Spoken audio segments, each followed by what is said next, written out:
apologies. Are there any apologies? No, none noted. Okay, thank you very much. Any urgent announcements? No items to be considered in the absence of public and press.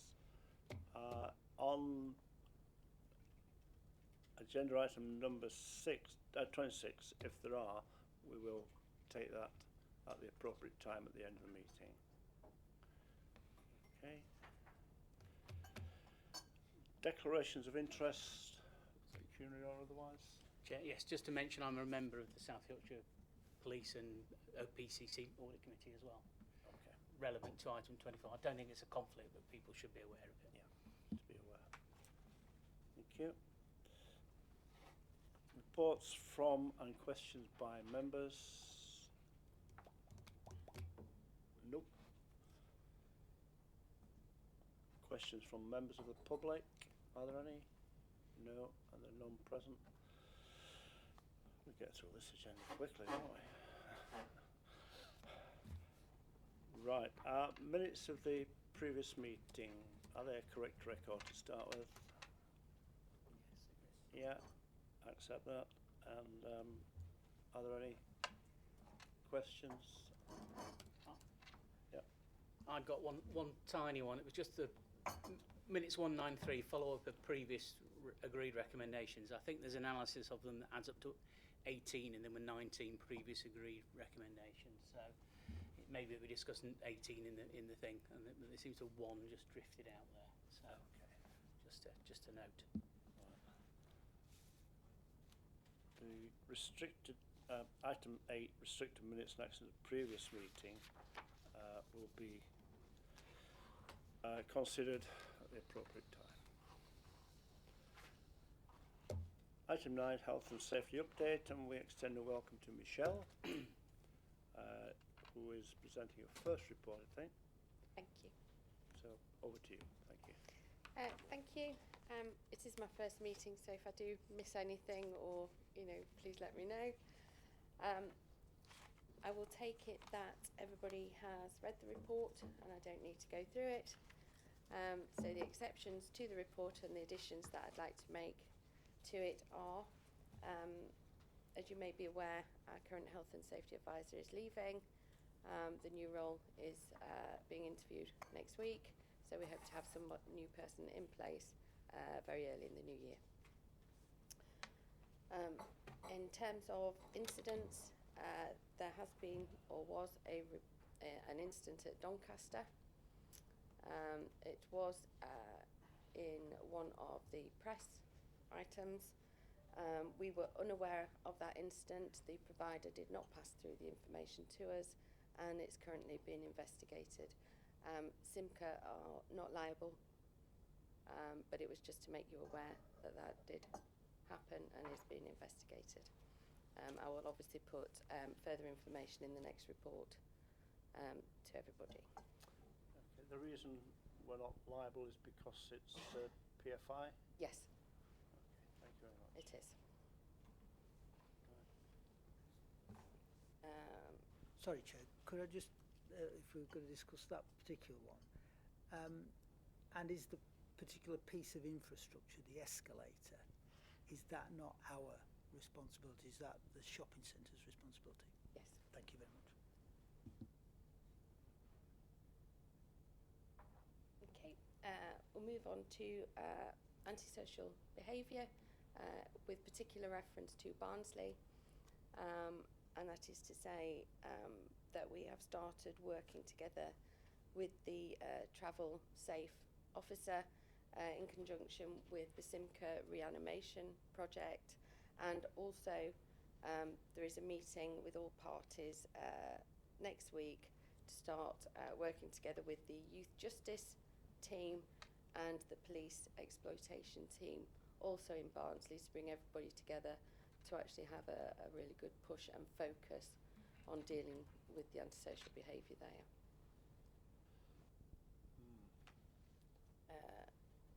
The only other items I have is in terms of regular items such as PPE, where everything's being changed over due to change of logos and things like that.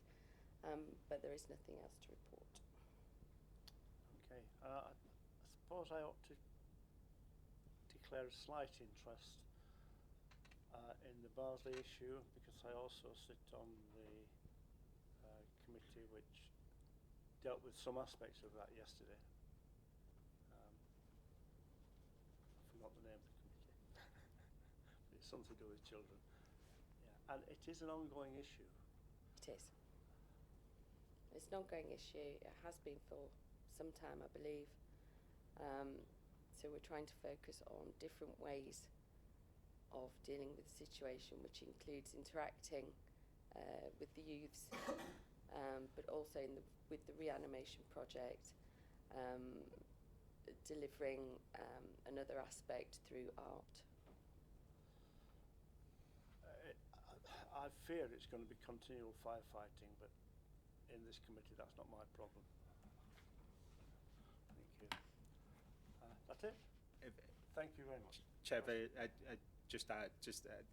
antisocial behaviour is an issue that is prevalent across all our towns and cities. It just so happens that it's more prevalent in Barnsley interchange, we think, largely because of how such issues are dealt with in the glassworks. So transfer a problem from the glassworks into the interchange. It's a circle. The integration of the MCA into the Office of and Police and Crime Commissioner, or the transfer of the functions into the MCA, probably does give us a better chance of trying to resolve some of this. So that's one of the advantages of the transfer of those powers. So we are talking to the police, and we are trying to do some broader work, and Michelle referred to it as the reanimation project. That's something we've been doing at Sheffield Interchange in collaboration with the university at Hallam, just trying to bring a bit of life back to the interchange. That increases footfall. Higher footfall tends to move on antisocial behaviour in itself, because there's more people around, so less opportunity to get up to mischief. Yeah, there are other initiatives in Barnsley as well, which will hopefully divert the issue from there to somewhere else at least. Okay, well, thank you very much. Yes, please. Chair, I'm not sure if you can hear me on the screen here. Loud and clear. Hello. One of the actions from the previous meeting was for me to give a verbal update on antisocial behaviour. So I prepared some slides. I'd suggest I don't go through them now, but I'll share them as part of the minutes to be distributed. Just to pick up on a couple of those further points, Gareth is absolutely right. There are, probably notable incidents in Barnsley, but not unique to Barnsley. Meadowhall interchange is also a problematic area, as is Rotherham interchange. We've had, since the start of this calendar year, a total of 239 reported ASB-related incidents across our interchange estate. And for Barnsley, that is actually 92 of those 239. Also worth noting that we do further work with SYPTE. We have a travel safe officer by the name of Karen Holmes, who does an awful lot of work also out in the community to target activity. Members may be aware that we've had some particularly pointed issues in the SYMCA area of Barnsley, but again, not unique to there. We've also had issues in places like Grimethorpe, Goldthorpe, Dillington and Castlebeck in Sheffield as well.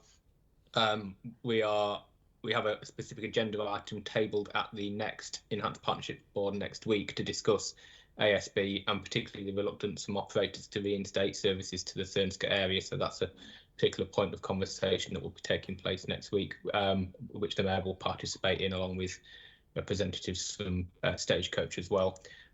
We're also doing, just to make members aware, some further work in terms of things like Trojan buses, community-based work, visiting schools as well through SYP. We funded 2 additional resources at Barnsley Interchange in terms of our own staffing through to the end of this calendar year, again to deal with some of the issues that have been described.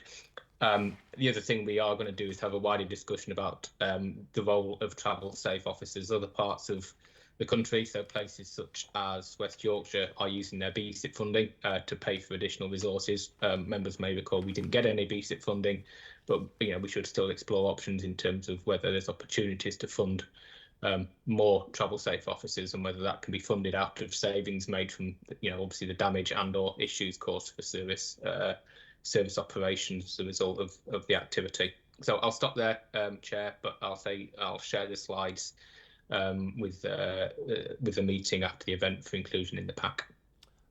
Thank you very much. Thank you, Chair. Could I just ask 3 points on the report, please? First of all, when you've had a chance to look at Doncaster, can we have another discussion on that at the next report? Absolutely. At the next meeting, please. Because it is, I found it a bit disconcerting that the organisation didn't seem to be aware of what was quite a serious incident and has got tragic consequences potentially for the individual who was involved. And that seems to have been lost. So from a reputational point of view, let alone the liability, which I accept is now as that, I think is a weakness we need to address. No, completely agree. Thank you. And then on 2.6, the health and safety training, are any of those training courses what you might describe as safety critical courses?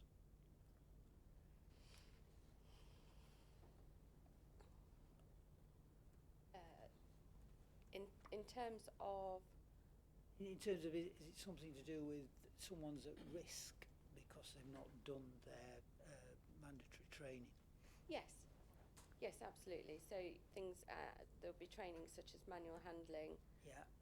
such as awareness training, you know, in relation to asbestos or electrical items such as that. The on-street safety training. Then yes, all of those are being tracked, and we are planning, once the new advisor is in place, to create a new matrix to ensure that all that is captured. And so in the interim, have we got some sort of manual process in Yes, place that we do. leaves those people not at risk from what they're doing? Okay, that's fine. And then the final one was on the comment on 2.7 on health and safety compliance, where it says, I think there's only 39% of the teams doing any checks at all. What action is being taken to get that number up and get this item to be taken perhaps seriously or more seriously? They will all be reminded of their duty, because we have a duty of care not only to ourselves but to obviously the general public and everybody that comes into contact. It needs to be enforced, so we will be following that up, and we will also be more closely monitoring when things are done. We're looking, as I say, because there's a new advisor coming on, I will be expecting them to create a new monitoring system to actually follow up on these, so that people do not get away with not doing them. Good. And are we setting a timescale for people to comply with that? They need to have a time scale, otherwise, as you know, as human nature, we won't do them. Oh no. So that yes, the time scale, there will be a new time scale put into them. And I recognise, and one of the things I'd be interested in when you've had a chance to have a look at it is why the work's not being done. Because I can think of lots of things we had to do in terms of data protection training, etc., that tend to get left because of the day-to-day job and the pressures on those. And we perhaps need a view as to whether or not we're putting reasonable demands on people and helping them prioritise what's important. No, absolutely, I agree. And obviously I'm new to this within Sure. SYMCA, and also the new advisor will be new to SYMCA, which means we've got two sets of new eyes on the whole processes and procedures, so hopefully we'll be able to bring a new view to that and be able to push it. Okay, thank you. So by what date do we hope the new advisor will be imposed? Obviously it will be dependent on their notice periods. They're interviewing, first interviews are next week, so I would say the minimum amount of time would be the beginning of February, the most amount of time, end of March. Okay, so we might see them at the next meeting. Yes. Thank you very much. Gareth? Thank you. I think there are a couple of things at play here. One, everyone is super busy for reasons we've been through before, but I think perhaps the more fundamental issue is capacity issues within our HR team meant we lost our learning and development officer, and that meant that we probably weren't as tight on keeping training logs up to date as was required. The work that Michelle and team have done in the last couple of weeks has found its way to ELB, and Martin has read the right out to directors and reminded everyone personally of their responsibilities. Directors, a couple of months back, all undertook the radar training. There was it was reminded to us that we all have a personal responsibility as directors to make sure everyone is doing what they should be within our teams. So that message has come loud and clear down from the chief exec in the last couple of weeks, and I've been following up individually with directors to make sure that they're doing what they need to do in their roles, and that their teams are cracking on and getting up to speed. So I think hopefully by the time we catch up next time, we should have some progress to report on this. That's really helpful, thank you, Gareth. And I think that point you've made there is what was always drummed into me, is that safety is everyone's responsibility. It's not the learning and development officer's responsibility. It's not the person who has to chase. It's the individual's responsibility to do the job right, and the manager's responsibility to make sure that they're equipped to do it that way. So that's good that it's understood. Thank you. Good. Just one more. Under 2.2, you talk about the breeze block crashing down into office space. I sort of went, ouch. Fortunately, it didn't hit anybody. I suppose one question, was it our office space or public space? Not that it makes a lot of difference, but it's okay. And secondly, It's our office space. yeah, similar ones as before. There's been a full investigation. Can we make sure that the learning from that is embedded and happens going forward? Because Yeah, absolutely. we don't want to kill somebody dropping a breeze block on the head. Michelle, do you just want to talk about the what we did with the contractor and the contract management teams in respect to that incident? Because I know that there was a follow-on piece of work that you It was, did. absolutely. It's also leading on to another follow-on piece of work. So it wasn't fully investigated. Was it an accident? Yes, it was. Should it have happened? No. Full investigation took place. We called in the contractors. We went through with the contractors. We have also put processes and procedures in place so that it does not happen again. And we're looking at a further piece of work in terms of a flagging system with contractors, because if there are multiple incidents, we should not be working with them, because they're obviously not taking health and safety seriously, which is not where we want to be.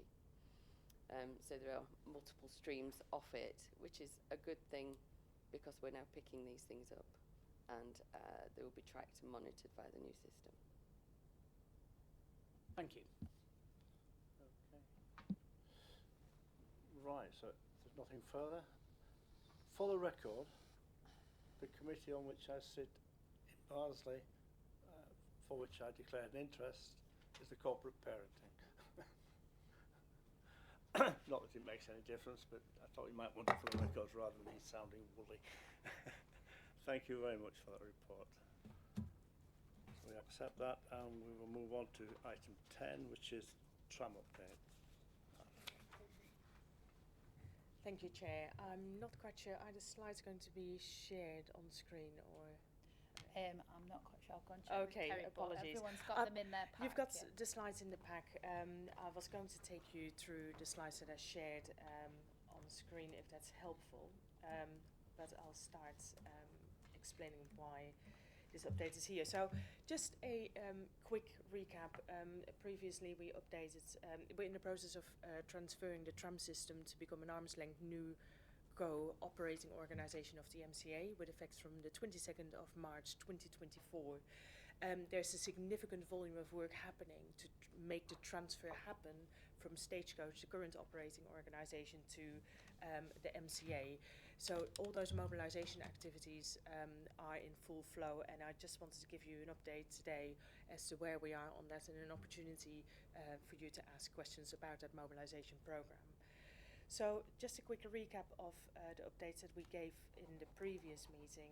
So we discussed how we're looking to transform the new operating organisation. So we have a number of phases really in this transformation process.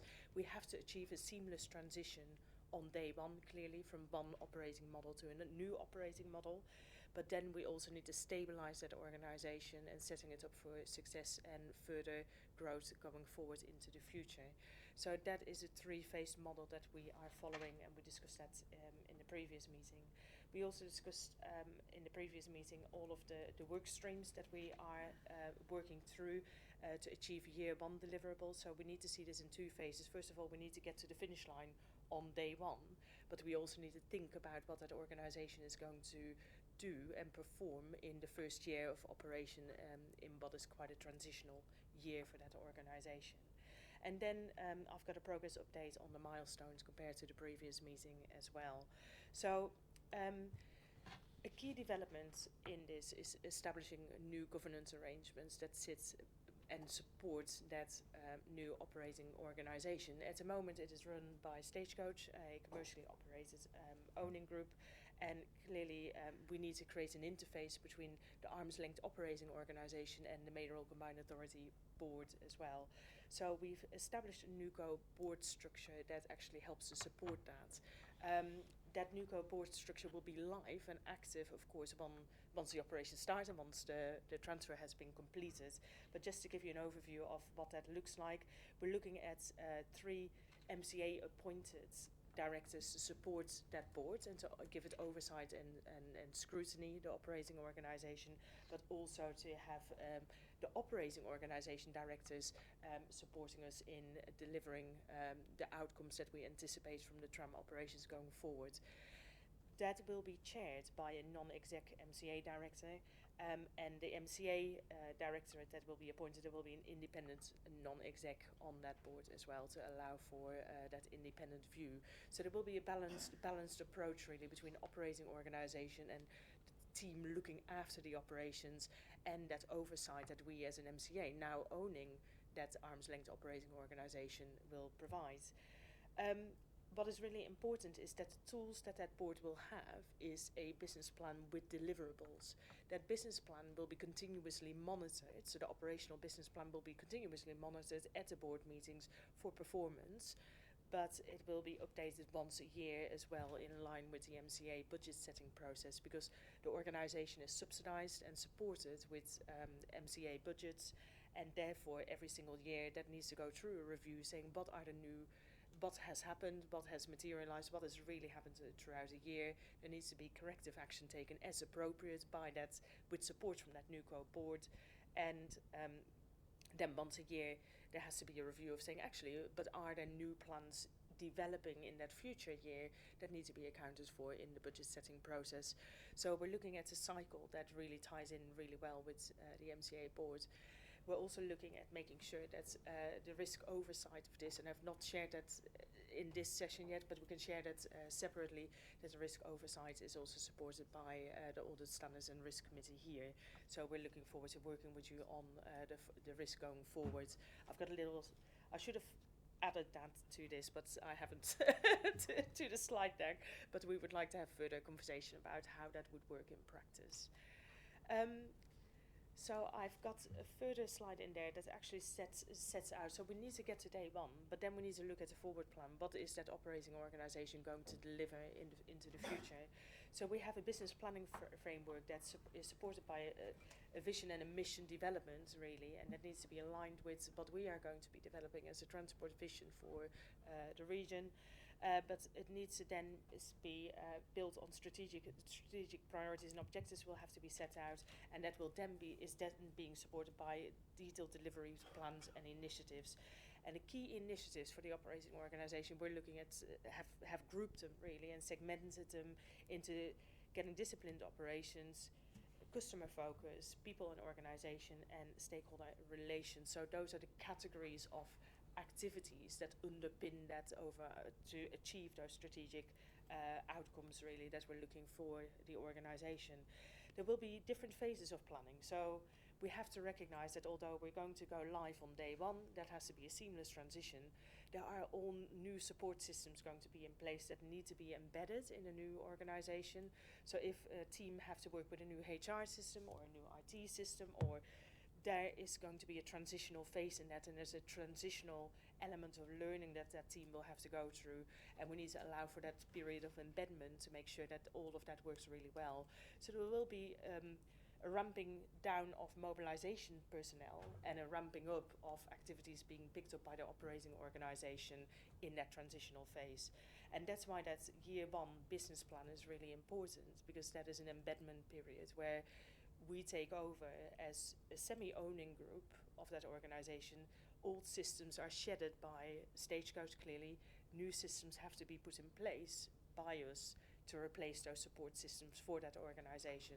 So we're mobilizing all those support systems, but it's really important that the team can then also adopt and work with those new systems and new processes, because they are now part of the MCA kind of governance arrangements. We also need to look at a longer term planning horizon, so we're also thinking about, well, actually, once we have stabilized the organization, what next? We have a significant asset renewal program that is due to start. So there's a lot of interaction really with capital investment from the MCA that is going into the operating organization and into the Tram system, and making sure that in the longer term that organization continues to really perform well against those changing, the variable environment it's working in. And the business planning process will help, the annual business planning process will help with that. So in terms of the business plan, we are looking at essentially a three-stage approach, and we're looking for an endorsement of that business plan imminently for this first year. The transition plan is really around building trust and embedding that new governance. The business stabilization year one plan is essentially embedding all those new systems and making sure that it works really seamlessly.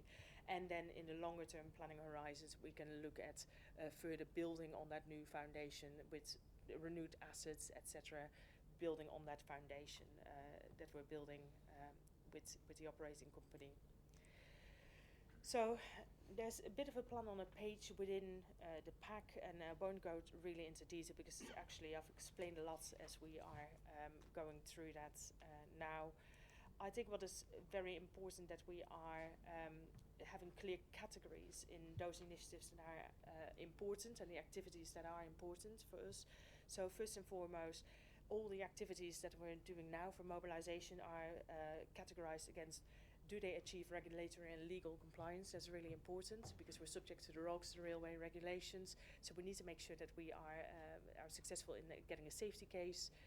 We need to have good safety management processes established, etc. So regulatory and legal compliance is a suite of activities really in the mobilization. Also the cost initiative. So are we, the shared services are transitioning from Stagecoach to us offering those shared services. Are they within the operating organization or MCA providing it? The majority of that will be within the operating organization, but procured as part of the mobilization process. So we need to look at that. Those activities are a key part of the transfer. Then we have efficiency gains or risk reduction initiatives within that. So where do we have opportunities to improve things? So for example, there may be opportunities in revenue protection improvements and that we would like to support with better tools, better equipment, etc. And other areas that are important for us are to make sure that we protect and enhance the existing customer base. So the Tram system is at the moment heavily subsidized, and therefore it's going to be subsidized, and therefore we need to make sure that that demand is supported and continues to grow going forward. So there's some good signs of growth already, and post-COVID, of course, has affected that. So I've got some key milestones in that delivery plan. I've ticked with green what we're doing, and what has been concluded. However, I think it's important to note that a number of things like procurement, there's a lot of procurement activity happening, there's a lot of changes in suppliers. That is a process that will continue to follow going forward. I think that's why you don't see much progress, because we haven't completed all of the procurement yet. We're still having 4 months before we go live, but we're overall in a good shape with the transfer. There are of course a number of risks associated with actually the transitioning in its own right, but there's a good handle on that, and also reports gone back into the risk system as well, which is flowing through the normal normal communication channels. So I'll pause here, Chair, and welcome any questions. Take a breath. Thank you. Are there any questions? Yes, Paul. Thank you, Chair. Good progress being made, and I know there's a lot of work to be done before we get to the 22nd of March or whatever. Just looking at the milestone delivery path, and it looks like every one of the deadlines we'd set ourselves for November has slipped to December, and most of those are around legal, commercial areas. Is there any particular reason for that? Any problems we've had in the team? And have they all been recovered now so that we're back on track by the end of December? Thank you. Yes, there is a particular reason. You can see that we've had some troubles really mobilising the mobilisation team and getting all of the roles within the mobilisation team. So the resourcing of that, and that is in part because there's a candidates market out there, so it's been very difficult to actually get people who into interim roles, really, because these are all interim roles, because the mobilisation programme is a temporary phase, and the particular areas where we struggled was in the marketing and the comms. So you can see that we had hoped to complete the resourcing of that team in full establishment by April, and that slipped to August. And that has meant that some of the commercial activities around marketing, ticketing strategy, retail strategy have also slipped. The team are catching up really quickly. So we've got an excellent marketing person in place. We've got an excellent comms person in place. And they are, recovering that. I would say that retailing is really important to us. It's not operationally critical, but it's absolutely very fundamental, because every day you lose a day of retailing, of course you lose a significant volume of revenue. So all of these activities are critical to the success of the transfer, and we are catching up on that. So notwithstanding having some slippage in the recruitment for 2 key posts, the program activities, we're catching up now, and I've seen drafts of marketing and comms plans around this. Okay, thank you. Because I don't think we'll get another report here until the cut-over date, will we?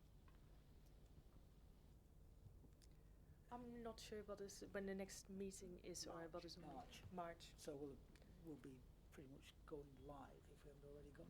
I would welcome, if I may, I'm very happy to give separate updates as well in the interim, if that is helpful. I think my only concern will be if we're not going to make it. If we're on track, I personally will be happy to just let officers get on with it. I mean, if we don't have another meeting until it's gone live, we don't have a lot of opportunity for assessing, do we? And this is all really about making sure the controls and the processes are in place to make that happen. So, unless we're going to do something for members, more generally for overview and scrutiny, as we've done very helpfully in the past, that'd be good. But unless your subcommittee might look at something. Yeah, that's another excellent idea. We could keep that on standby if we need to meet before then. If you thought the scheme was going to slip, then we could do that if you're happy with that, Councillor Auckland. I'm conscious of the fact that managed to arrange the main transport committee meeting in Sheffield to coincide with the last meeting. So I'd be happy, but I'd be happier if I didn't have a clash. Yeah. Try to sort that out. And Chair, I mean, the only thing, we've had a wonderful narrative on the plan and the actions, and we seem to have covered everything. And I'm sitting here wondering, is this the right place to ask? It comes down to personal relationships and key people you want to recruit, key people you want to keep, key people you don't want to keep, possibly. You've got to know that is going to be working, and then how it's embedded into the staff who have to deliver it, right the way from the top to the bottom. that's the trick, isn't it? To get stating the obvious. I feel that you've got to be absolutely satisfied that that part of it's going well. Because what will derail us is actually people either not being there or not being sufficiently involved. And the critical thing, of course, is that we're operating again, as is obvious from the narrative we've had, in which it's difficult to get the people to do the work. And if it's an interim role as well, that, especially if it's, some people just want interim roles, don't they, in the end? They're very happy to do that. We've had people doing chief executive roles in Sheffield who have been very happy to fill in, but and at different levels. But if you're not happy with that and you need some certainty that interim might turn into something else, that's the difficulty. It's a difficulty we face right the way across the system. That's what will cause us a problem come March. I think it's a really good assessment. I just don't know. I mean, is this really a helpful thing to say? Because it's Labour market anyway, is extremely tight. I think we've reported on it. It's on our risk register. It's just a challenge right now. I think we are very much on the final lap now, and there's internal audit work being done on the readiness. I think we could probably have a look, Pat, when we think might be a useful opportunity just to loop something back in, either via a transport working group or just do it offline, just to let you know where we think we're up to running into March. But we are pretty much all systems go now. This is the final sort of descent into the runway. There's a point of the mobilisation team. We're not going to crash. It's a bad enough. Yeah. You've pushed that, and the red light hasn't come on. That was a terrible analogy. Yeah. The mobilisation team is now in place. We've got a lot of very capable people knocking around who know what they're doing in this space. Just as an example, and there's a chap who's helping Mike and myself with the finance, who was the former head of finance from Manchester's Metrolink system, so absolutely the right person to help us transition, manage the commercial handover and the like into the next few months, so that's great. The team that exists in Sizewell will, I think, be into the new company as well, so hopefully we inherit all the know-how, capability, capacity from that team.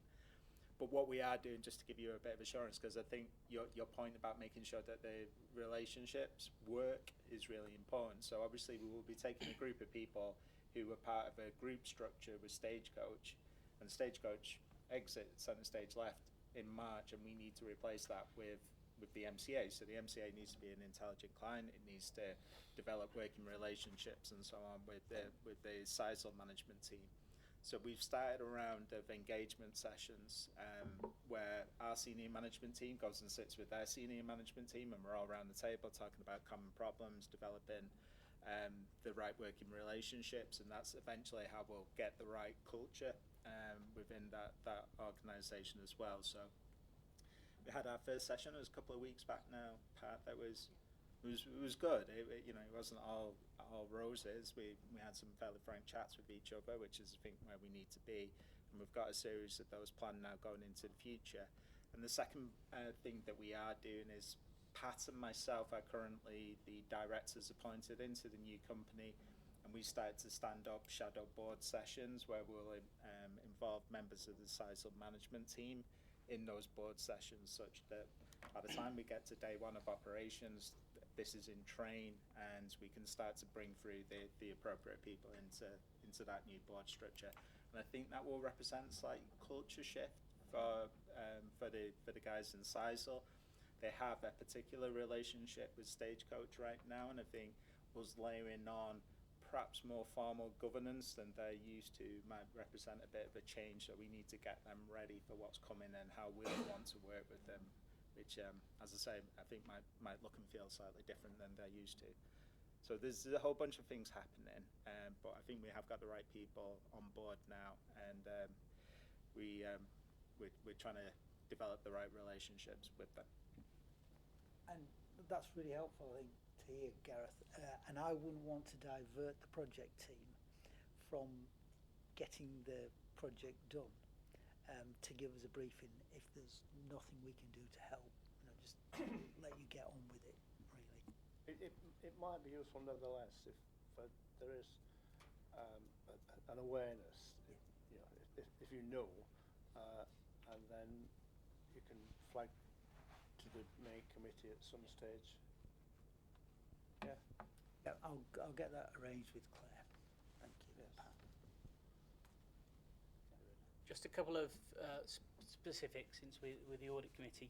Where are we on things like getting internal auditors and external auditors appointed? Because that's not a short process. And the other one is, where are we in terms of pensions arrangements for transferring staff? Because again, if they're coming into LGPS, that's generally not a short process.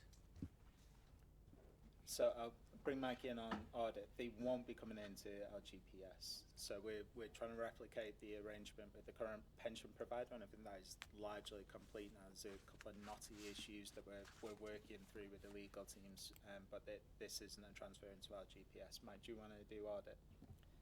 Sure, yeah. With internal audit, we're in discussions with colleagues here at RSM to increase or vary the contract so we can basically buy additional days. So this audit committee gets one internal audit servicing the MCA group. I've been in touch with PSAA, who are the people who procure local audit for government. As far as they're concerned, they're stepping back because they're saying this is a private sector company. We won't dictate to you what you choose to do. And I think, again, we've taken the view that it will be most pragmatic to use one external auditor for the whole MCA group. So we've asked KPMG for a quote on that basis. We've provided them with the information, Dave, and so we're just waiting for them to feedback. And Gareth's quite right, with pensions, it's the incumbent Standard Life will be the pension provider for the bulk of the employees who are tubing across. Thank you. Okay. Right, no further. Yes, Pat. Thank you, Chair. I just wanted to welcome Paul's idea, and I would very much welcome all pairs of eyes are helpful. It's a big mobilisation, a big transfer program. There are absolutely risks within that. They are being reported upon. But I just wanted to know that additional insights are absolutely invaluable to me. We need to achieve this success on day one. We need to achieve success going forward. So anything that can support that, I would just very much welcome within the program. Yeah, it is in the spirit of support rather than. Yeah. Right, if there's nothing further on that, we'll move on to item 11, bus franchising.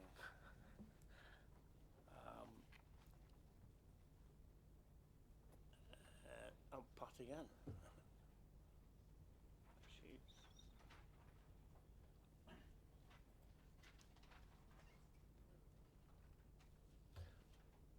Bus franchising, Pat. Thank you, Chair. You will get fed up of me talking shortly. The slides are contained within the pack, and I think it is probably easier to walk you through where we are with bus franchising. So our MCA board commissioned an assessment of franchising, and we have since then been investigating the bus market of South Yorkshire and the franchising assessment, and have had collaboration from our operators to provide information into that assessment process. We have also seen in the background changes to our bus network, as we are aware. So the MCA board in July decided had to take decisions really around supporting our bus network further, investing reserves as well as other funding support. So one-off reserves have actually managed to stabilise our bus network with effect from October all the way through to July 2025. So I think there's been a change in landscape in the background as well. There's been a bus service change since we started the assessment earlier in 2023, and I think that's worth noting. So the assessment work is ongoing. We're following very tightly the Department of Transport's guidance on this because it's linked to the Bus Services Act. So there are a number of stages. We had to establish a case for change, which we did back in October. We had to set a set of objectives, which I'll set out further. We also had to set out what options we were going to be assessing as part of this outlined business case. So it's a typical outlined business case where you have a baseline and a number of variations against that baseline, a due minimum, and set out in 5 individual business cases: a strategic case, financial case, economic case, commercial case, and a management case. So all of this work has been going on in the background, and we're still in the process of finalising that assessment work. The assessment itself, as I said, it is a 5-case business case model that is to be followed, and we are in the process of updating some of the information for the latest bus network, which came into effect at the end of October 2023. So that is where we are at the moment, and there are a number of decisions also to be considered around lotting strategy, around all of that will impact on the finalisation of that assessment work. If the detailed assessment in its own right should give the MCA board a opportunity to decide whether to continue with the existing operating model, the enhanced partnership, or whether to continue with a bus franchising solution as an operating model. That decision point is going to have to be informed when the assessment is concluded, but if a decision is taken to progress to franchising, then it will go to a complete independent audit, all of the assessment, to make sure that we have an affordable case, to make sure that we have used materially sound information, and to ensure that the robustness and the integrity of that assessment is sound. So that is what the independent audit would do at that stage. Then it would go as a proposal to public consultation to say this is what franchising would look like for our stakeholders and for our people. And then there's a further decision point at that point to be taken saying, does the MCA want to progress into implementation of franchising? So there is a quite stringent set of processes we have to go through by virtue of the guidelines. So we're in that process. We're in the process of concluding that assessment and getting those final details resolved. And then we need to establish if a decision can be taken by the MCA as to what the preferred operating model is for the bus network. I wanted to recap a little bit on the case for change because we did a case for change back in October of last year that was shared. It's available by the then Transport and Environment Board. Details online. But essentially the bus network in South Yorkshire is in decline, as we know. We've lost a very significant volume of patronage over time, and all of the national trends show a continued decline in demand going forward. So if you look at the web tag guidance from the Department for Transport, all of the models show a continued decline in demand for the bus network. Journey patterns have changed post-COVID. People are doing more hybrid working. So the trend of decline and the dip is actually even has become worse. So the thing with South Yorkshire is that we're declining faster than the national trend, and there are other factors clearly at play there. I think that's important to know, and that's what gives us a case for change. So the network is becoming less and less financially sustainable over time. Inflationary pressures on top of that means that also the cost of reletting the network to the market via attendant services network has become more expensive. For our same pound, we are not buying as much mileage back in the MCA, and that's why we see further pressures on our attendant services budgets, for example. So that leads in turn to a spiral of cuts in services and mileage losses. So overall, the network has lost about 40% of its mileage over the past decade, and that is a very substantial mileage loss.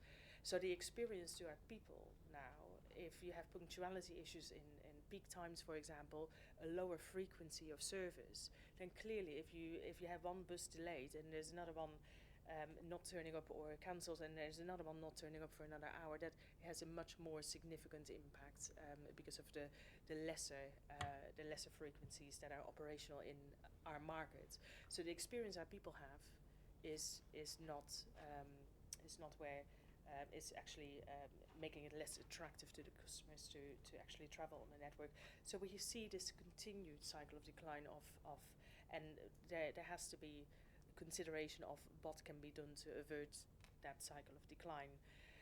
So just to give you that context of why there's a case for change, why does this need to be investigated as an option, and see if that can be handled differently. So just in terms of the assessment itself, the options we are assessing is a baseline enhanced partnership, so that's the default. We're also looking at what is the max enhanced partnership we can actually achieve, but we then look at different shades of franchising. So there's franchising models with asset ownership or non-asset ownership across depots and buses. So just to, that gives us various different permutations. What is really important is the objectives and the tests that we're looking at. Clearly franchising, we have to look at affordability across all of those options. We have to look at value for money, and has it got the capability to achieve wider policy aims, increased coverage, punctuality, presence of operators for competitiveness, so has it got the opportunity to drive down costs, etc. So the objectives are very critical in the assessment itself. Also the lotting strategy and the sequence of rollout is very important for an influencer of how would that work in practice in South Yorkshire. And we have looked at other MCAs to investigate what they have done, and to see how we then fit within that picture, what works and what hasn't worked, what is a challenge. So we're also taking the lessons from the wider national environment. So in terms of next steps, as I said, we are concluding that piece of work on the assessment. We are updating for the latest network, and we're having to evaluate a number of things like lotting out, sequence of lotting, etc., before we can actually conclude that assessment in full, and then put it back to our MCA board for consideration. So that is a short overview of where we are on franchising, and I would welcome again, Chair, any questions.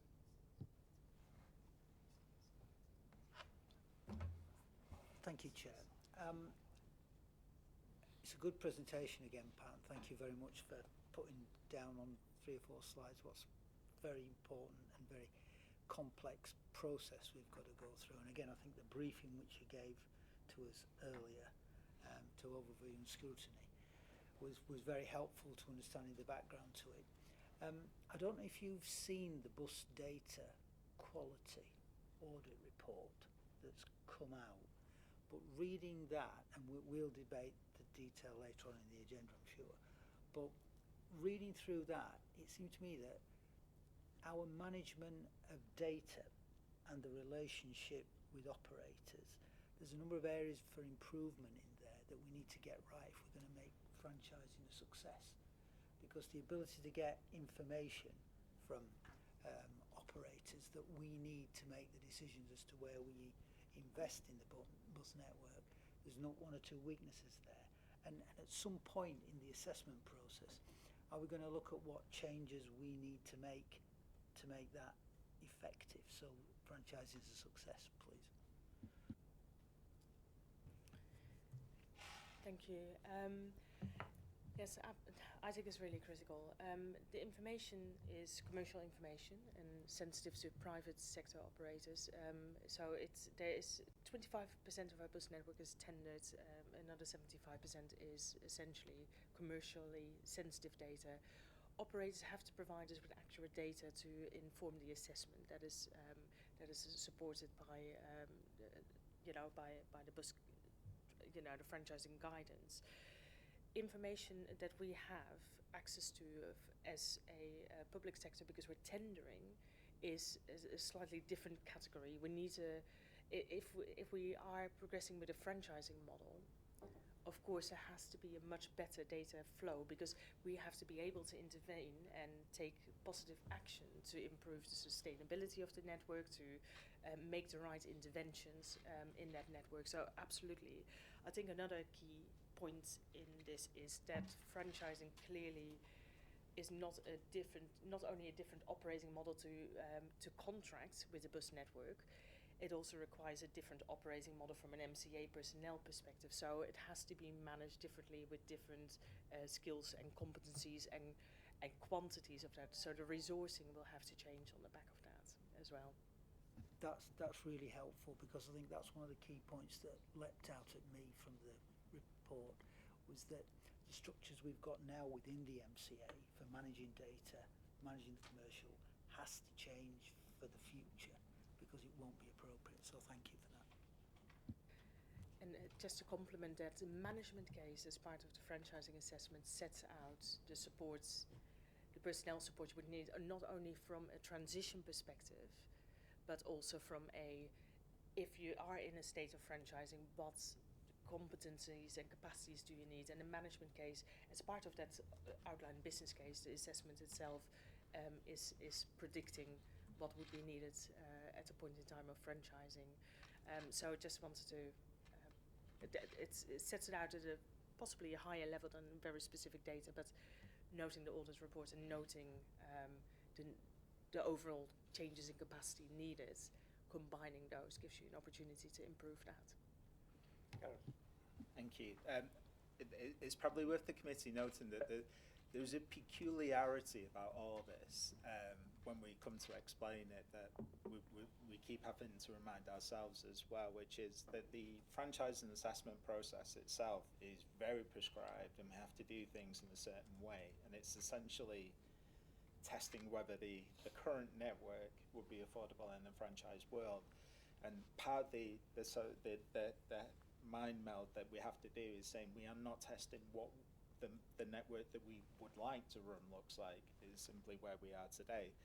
So we have to get through that assessment period, and then once we are through that period, we recognise as a result of all this activity that we really want to redesign what the network should look like for where we are today, and that includes things like asking whether the routes are right, whether the passenger offer is right, whether we've got depots in the right place, because they are largely historical where they are right now, and there might be more efficient places to put them. But that's almost like a second homework question thereafter. So it's, can we get through the audit, through the very prescribed process, and then what work do we need to do to get to that point? But there is an awful lot of investment within the franchise model in things like back office that is designed to make sure that we've got the right data management systems, the right ticketing systems to give us the right level of information to understand the network in a way that we don't currently have. And then there is a long-run requirement built into the model currently for more people to do this sort of work, so we will need to be a much more intelligent client, because we'll be much closer to the operations and to the risk associated with it.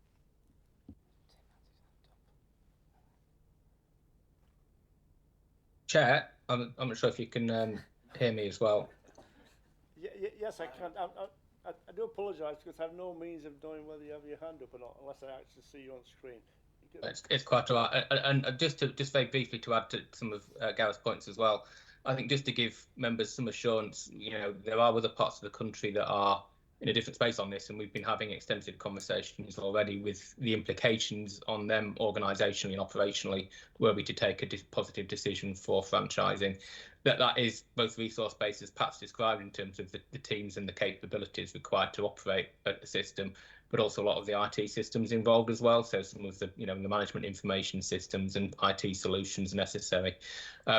Final point, obviously not directly comparable necessarily, but if members are interested, looking at the management case that West Yorkshire have just published for public consultation, it gives you a sense of the change, both in terms of resources and competences required to operate under a franchising environment. And obviously, we're applying the same methodology to our assessment process too. Thank you, Chair. Thank you. Yes. Just a couple of quick ones. On page 68, you've got the timeline in there, which includes the detailed assessment, which you've talked about a few times. That says October 23, but it's yellow rather than blue. Are we saying that we've done the detailed assessment, or we're still doing it? Sorry, you're looking a bit puzzled. Am I not making any sense? I don't have that information in my pack. It's the one on process, a quick recap on page 68. Oh, apologies. Yeah, I'm looking at a separate slide deck. My apologies. Sorry, it's probably a different page. A PowerPoint version. So It's about the sort of third. Yeah, Short that's the version, one. have we finished the detailed assessment yet? And the second question is, the final point is Mayor's decision to proceed or not. Unless we get that through by May, we've potentially got a different Mayor to take through all this as well. Are we going to finish by May, or do we have contingencies for that? So where are we on that timeline? Have we finished the detailed assessment yet, and the impact of the mayoral election? Yeah, sure. That timeline, my apologies, is out of date. So this timeline was set up at a time where we had still the April 2023 network in operation. So my apologies, we had to update all the assessment to reflect today's bus network, which came into effect. So I didn't spot that detail in the box, so I recycled the slide that I had. My apologies for that. So that is out of date. We cannot really pin down an exact timeline because a lot is dependent on key discussions really around what, for example, what I said, the sequence of lotting rollout will influence the financial profile.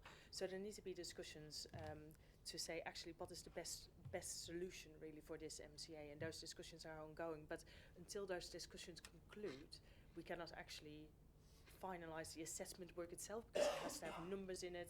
It has to have an affordability case, and as we know, we've just invested a very significant amount of MCA reserves into stabilising the bus network. So clearly the current bus network is supported by single one-off funding, and I think that's really important to note because that influences affordability. We cannot take anything to an independent audit if it is not affordable. So there's a lot of discussions to be had around this, as you may appreciate. And those discussions, once they are concluded, can actually give us scope to say finalise the technical assessment pieces, because without that direction, we cannot finalise those technical aspects of the business case. I hope that's. How long do we think it will take to get us through to the end of the process, and assuming that it passes all the gateways? Pick that up. I think we're hopeful of taking a decision early next year. The election point is clearly a significant risk within all that, so we're hoping for Q4 next year. So before the election? Yeah. Okay. Yes. Bus franchising has been suggested as a solution for the withdrawal of some of the services in the outlying areas of the MCA, because there are areas within Doncaster, say, that look towards or had traditional links with North Yorkshire, with West Yorkshire, and I suspect, Chair, that that's the same in some areas of Barnsley which had links towards West Yorkshire. Those services stopped. Would franchising enable you to liaise with the West Yorkshire organisations or the North Yorkshire to try and reintroduce those services? Thank you. Franchising would give the MCA the power to specify services. Cross-boundary services are in a bit of a grey area. They can be operated on a license, or they can be operated still on a commercial basis. But if you have two adjacent authorities, both franchising and applying the same principles, and this is why these consultations are really important. So West Yorkshire have just come to consultation with their work, but we have been in close liaison with West Yorkshire, and you would be able to agree between two authorities, controlling authorities, cross-boundary services. But at the moment that is based on collaboration between the two authorities. Okay. Anything further? Okay, we note that report and thank you very much for that. And we move on to item 12, Gareth, mid-year Treasury management. Thank you. Hopefully this one will be a bit simpler. So this is the quarterly Treasury management report, and it represents where we're up to at the mid-year mark, so after quarter two. So Treasury management is management of our debt, investments and our cash flows and our banking activity. Three key points to draw out to you that are largely similar to what we discussed at quarter one. So the first and most prominent point is that we have exceptional investment performance. So we're now forecasting investment income of about 17 million for the year. Base budget was 3 million, so this is clearly very significant. So this is largely resulting from high cash balances being placed on deposits at interest rates that are far higher than we were expecting. We obviously can't predict where interest rates will be at the start of the year, but we had a good guess. They're significantly outperforming where we OBR and ONS and Bank of England all predicted they would be. Cash balances are higher for two principal reasons. One is the capital programme is slower, but not exceptionally slower than we thought it would be. But what is noticeable is that the level of claims that are coming in from local authority colleagues are really quite low. So I think there is an issue there, and I've been talking to local authority director of finance colleagues about this. Real issue for them is that if they're spending on their capital programs and they're backloading their claims to later in the year for one reason or another, they'll be running cash deficits. So that will be costing them. We're running cash surpluses. It's to our benefit. We're accruing more income than we anticipated. So we've put that money to some really good use. So we've invested 4 million back into transport, 3 million of which has gone to a transport development fund to look at innovative activity. We secured agreement from the leaders to allocate £4 million to our capacity and capability reserve. So this committee has talked before about resourcing pressures. So this is another 4 million in the pot to help with that. And we've allocated £4 million to emerging member priorities that may include things like franchising that we just talked about. The final 2 million surplus has been allocated to deal with the costs of the mayoral election in May 2024 and the transfer of the Police and Crime Commissioner powers and the staff and associated processes and systems, so that we've got a bit of a fighting fund to manage all that, as that was an unanticipated cost when we set the budget. So we're in good shape there. The second really important point is that we have repaid £20 million of LOBOs. LOBOs are lender option, buyer option loans. So you may be familiar with these from your local authorities that you're involved in. LOBOs are quite a contentious form of borrowing money from banks and other financial institutions. In my view, they represent a one-way bet against the authorities. So how they work, banks back in the early noughties would offer a teaser rate that was quite low, lower than what was being offered at PWLB and other traditional sources of finance. Local authorities grabbed those rates because it represented a saving on what they otherwise might pay. The kicker was that after a certain point, the banks would have an option to call that loan. And what I mean by call is they have an option to either ask you for repayment or offer you an ongoing rate that would be higher than the rate that you're currently paying. So they might offer you a teaser rate of 4%, and then after 10 years, they would have a call option every 6 months that would say, guys, you can either repay us or you have to pay 6-7% thereafter. So it's a one-way bet. You get the teaser rate, and thereafter you might have to pay a higher rate. So this represents quite a bit of risk within our loan portfolio. We were never quite comfortable with it, but we inherited it. Over the last few months, as interest rates rose, we recognised that we had an option to repay those loans early and get out from under that risk. And that's what we decided to do. So we repaid £20 million of our LOBOs. They were with an Irish bank initially called DEPFA. They went bust as part of the economic crisis 2008 and onwards, and those loans were transferred to a German state-owned bank. So we've incurred a penalty of around £2 million for repaying those early. That cost us about 100 grand a year over the next 30 years, but it represents about a £900,000 saving on what would otherwise be the interest coupon. So we've got out from under risk, we've created a saving. There is an opportunity cost, but because of our high cash balances, that is manageable. So this is good news. I'm aware that colleagues in Sheffield didn't get a chance to repay some of these loans, and now the bank has called loans that were running around 4% are around 7%. So that's how that risk can play out. So we've managed to deal with that really quite quickly, and it's created a saving, and that goes towards managing transport levy and things like that. So that's really good news. The final point that I just want to raise, because this is a longer term risk that we'll need to manage through our treasury management strategy, is our level of underborrowing. So we have an underlying need for debt. We refer to that as the capital finance requirement. And this is, when you calculate the balance sheet, it just tells you what your level of debt should be, all of the things being equal.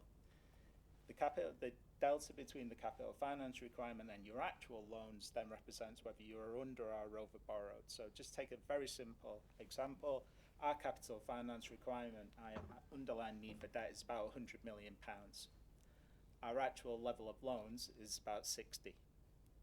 So the delta between the two, £40 million, represents what we are under borrowed by. And that represents a bit of a risk, because at some point we are saying that we need to find the cash to make the difference up. Now we'll make that difference up in time through minimum revenue provision payments, where we charge an amount to our revenue account that builds up cash, and that will make the difference up in time. We're paying about £3 million a year in, so that represents about 10 years that we've got a difference. So there is a risk in the near term between us raising that cash and our need for that for the borrowing that would otherwise make it up. So we're keeping an eye on that, but I'm quite comfortable about it for a couple of reasons. One is that we've got quite a high level of reserves, which is good. It's very prudent, and that creates cash on the balance sheet. And the second point is that we tend to run with quite high levels of cash associated with grants received in advance. So government give us money to run capital programs. We then commission our local authority colleagues to deliver activity, and there's always a lag. So that lag creates cash. So right now we are under borrowed, but I'm quite comfortable with that risk in the near to medium term, but we will need to keep an eye on it. So it's quite positive, I think, this report, but happy to take any questions. Thank you.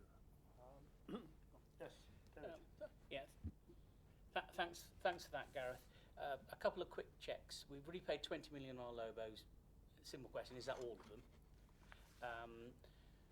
The second one, as I understand it, we're getting all of South Yorkshire Police's cash borrowing and investments from 1st of April next year. That you mentioned some more investments in the team. Are we ready to receive those? And the third one is, we've got quite a lot of investments already, which presumably must push our counterparty limits, and we're going to get more cash from South Yorkshire Police as well. Are we okay on our counterparty limits for those? And are we, when you hold so much money, you've also got the risk that some of it goes with somebody that then goes pop, and you're struggling to get the money back, as happened to a lot of local authorities in 2008. Yes, so this is something that we're looking into. So some of our banking arrangements are currently run on our behalf under contract by Sheffield City Council.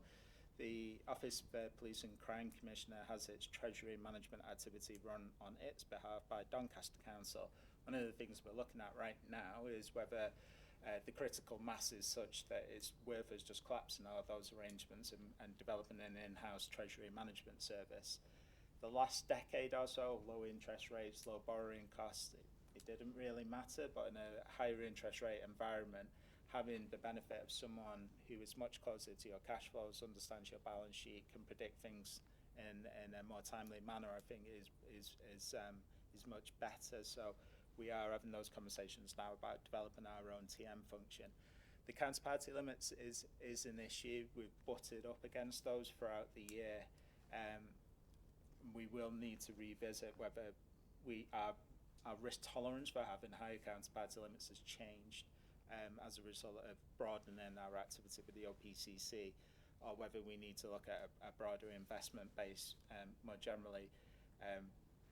I don't think the Police and Crime Commissioner are running with as high cash balances as us from conversations. They don't have the same sort of capital programme commissioning relationship that we do. And in fact, I think over the last number of years, they've been running down cash balances in lieu of taking out borrowing. So in fact, I think part of the risk that Mike and myself are talking to them about is whether we inherit a significant under-borrowing position that we'll need to start addressing in the next few years. Thanks very much, Gareth. In terms of the debt that we have got, is that mainly historic from SYPTE? Yeah, pretty much. Well, all of it is transport borrowing that was incurred by the passenger transport exec, or more recently by the MCA. The only significant amount of borrowing we've undertaken, I think, in the last decade was to finance the rebuild of the Rotherham interchange after the fire. We've undertaken bits and pieces of rail renewal activity over the last few years, but it is largely historical. And in terms of the capital programme then, roughly, how much of it is funded by grant and how much of it is funded by borrowing at the moment? It's entirely funded by grant. There's no borrowing in our capital programme forecasts. Because my thinking was, in terms of the amount of borrowing we've got, it should be low, because most of what we're doing is grant funded, apart from the historical stuff. Yeah, Right. that may well change into the future. So one of the things we talked about previously as a committee is the opportunities that exist as a result of having the 30-year funding settlement, and whether there will be opportunities, but whether it would be prudent to say it's better to invest now rather than see your fixed grant deteriorate due to inflation. So accelerate benefit, accelerate investment in the near term, repay annually thereafter, rather than waiting for another depreciating fixed grant flow to land. I understand the point you're making about the need to borrow in the future, because as the balance sheet of the authority changes and it acquires many more fixed assets, as we were discussing a couple of weeks ago with the briefing we had, there will be that requirement to renew infrastructure, and that's where you're probably, unless there's a specific government grant available, that's where you might have to re-borrow to go out.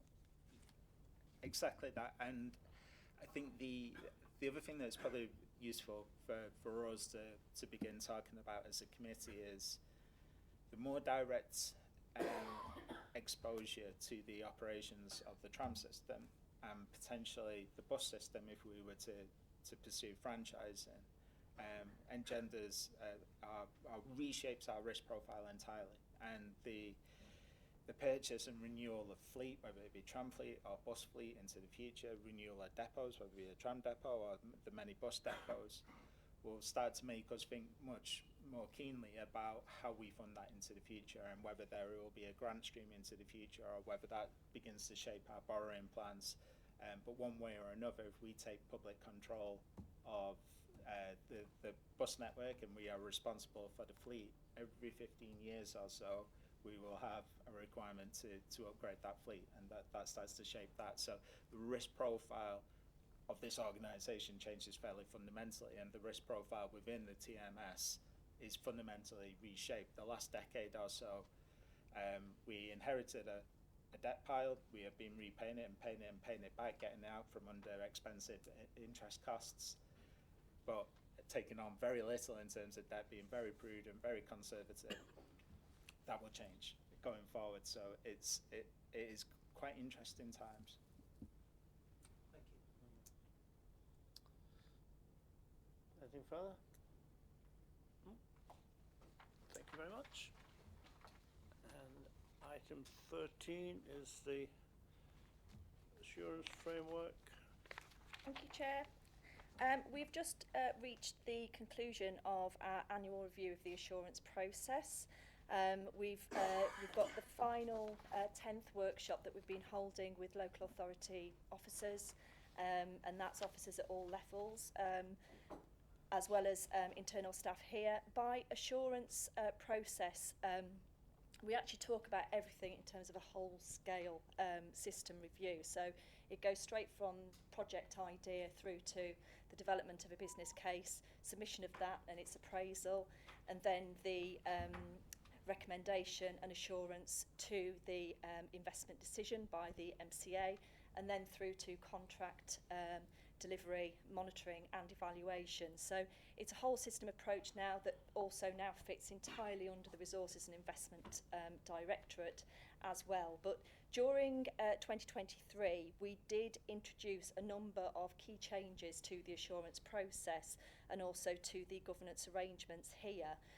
So just to pick out some of the ones that have been received really, really well by the local authority partners in particular, was the introduction of the Programme Management Office that is providing advice and guidance through the whole business case development process and the submission of the business cases.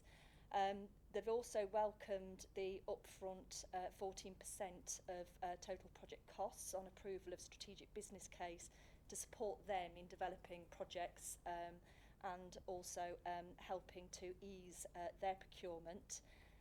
Previously it was split into 3 payments, which was a little bit resource intensive, not just for us in terms of our administration, but also in terms of when the local authorities could actually defray some of those funds. So that's been really, really welcome. And then another positive move was the streamlined change control process, so that there's more flexibility for the teams here to agree any minor changes and only leave the MCA board having to agree the major changes in terms of anything to do with funding or output or outcome changes. In terms of some of the other things that have been introduced, we've got the flexibility for local authorities to use their own internal assurance processes. It was included in the 2023 assurance framework, but we need to make that a little bit more clear, mainly because of the fact that they're still trying to grapple with 2 different assurance processes. So that's a key challenge for us in terms of trying to align that ahead of the drafting of the assurance framework for 2024.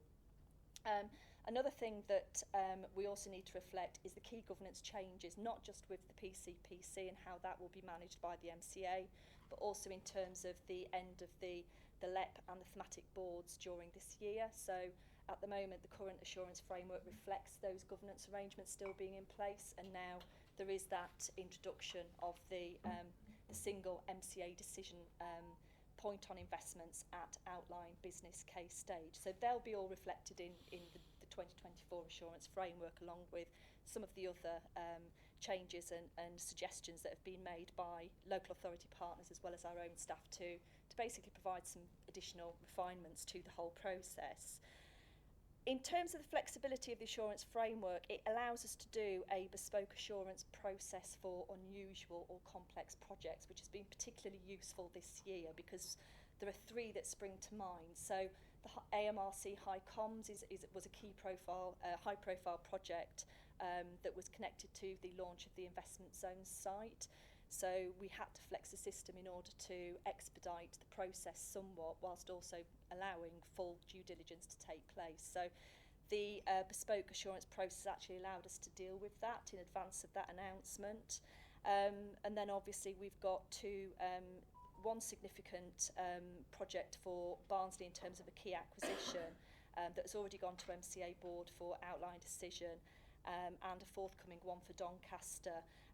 Both of those projects, they will go back to the MCA board at full business case stage. So they're not just making the investment decision at outline business case stage in principle, they will actually go back to the MCA board for them to fully consider everything else that has then happened as a result of any changes or key developments between outline business case stage and full business case stage.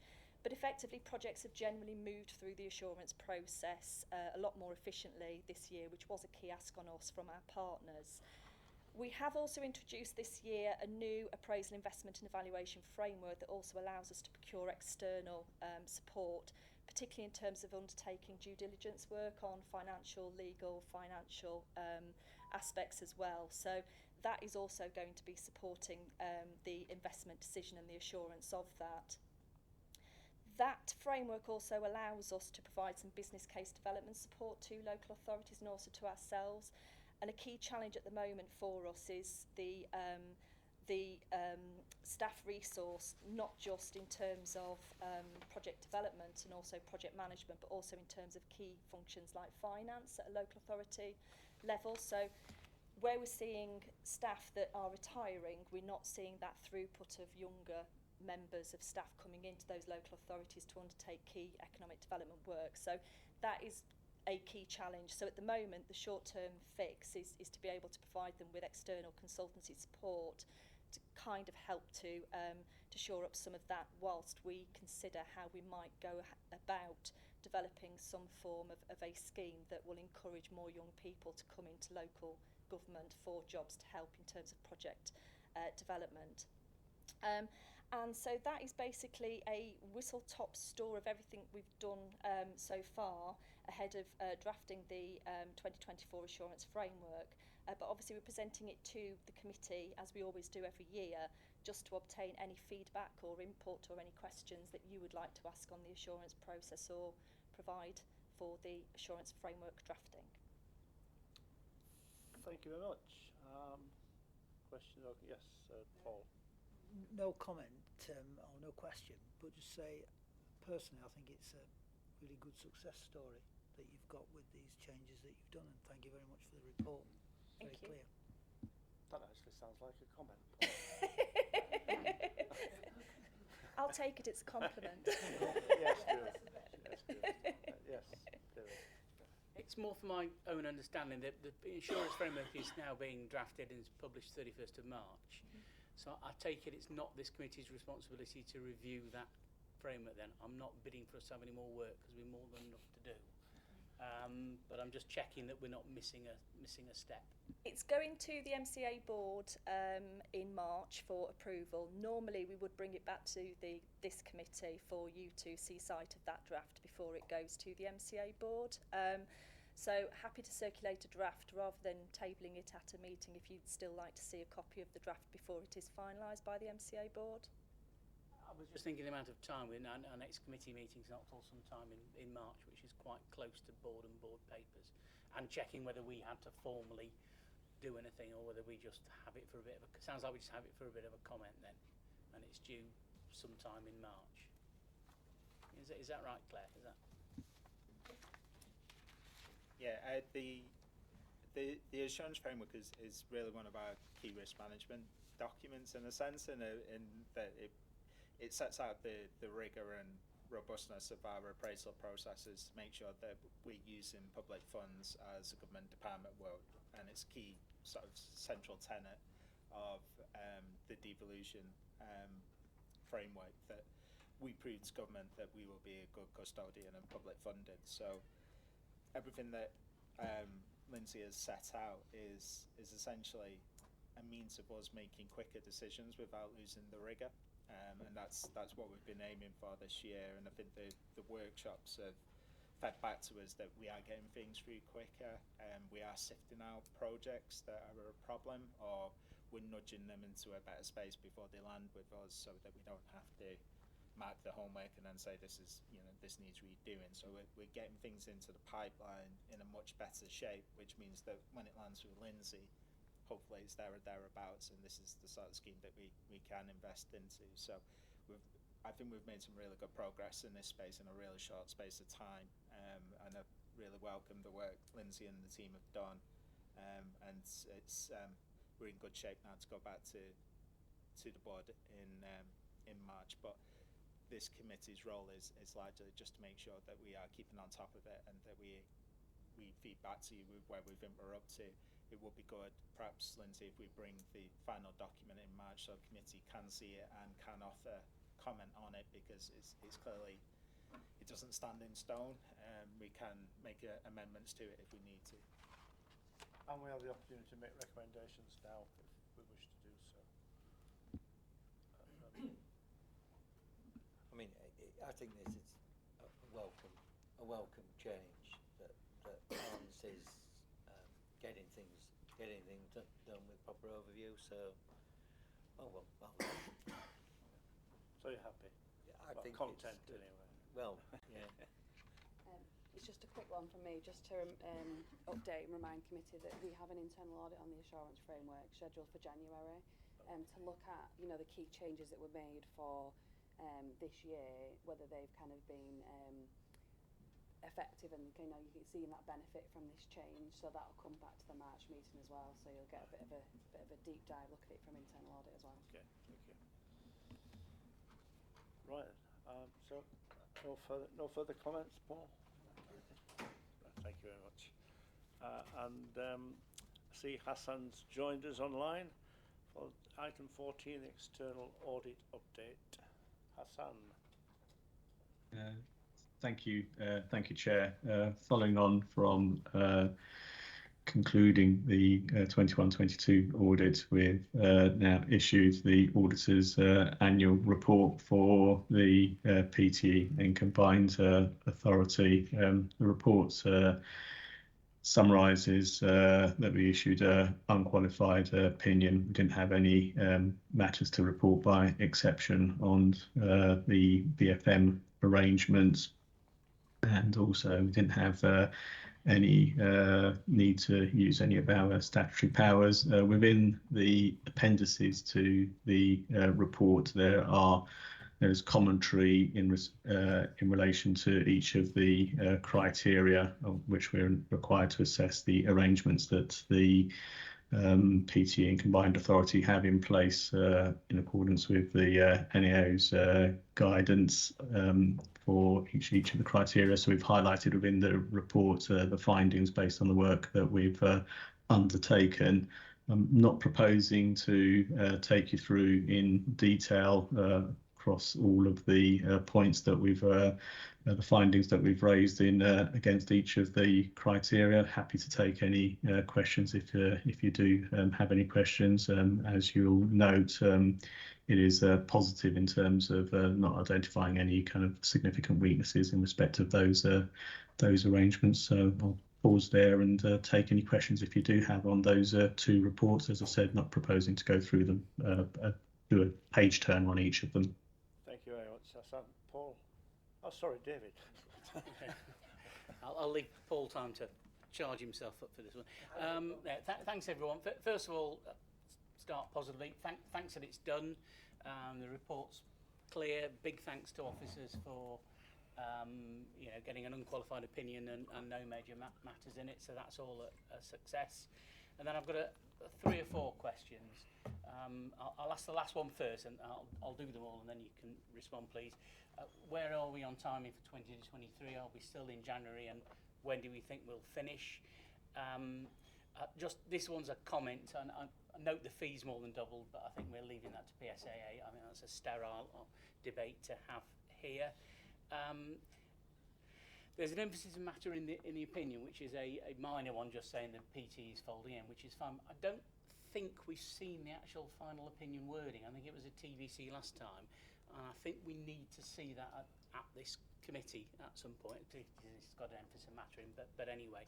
So can we get that somewhere to us? It will be horribly unexciting, which is really good, but I think statutorily we need to see the opinion.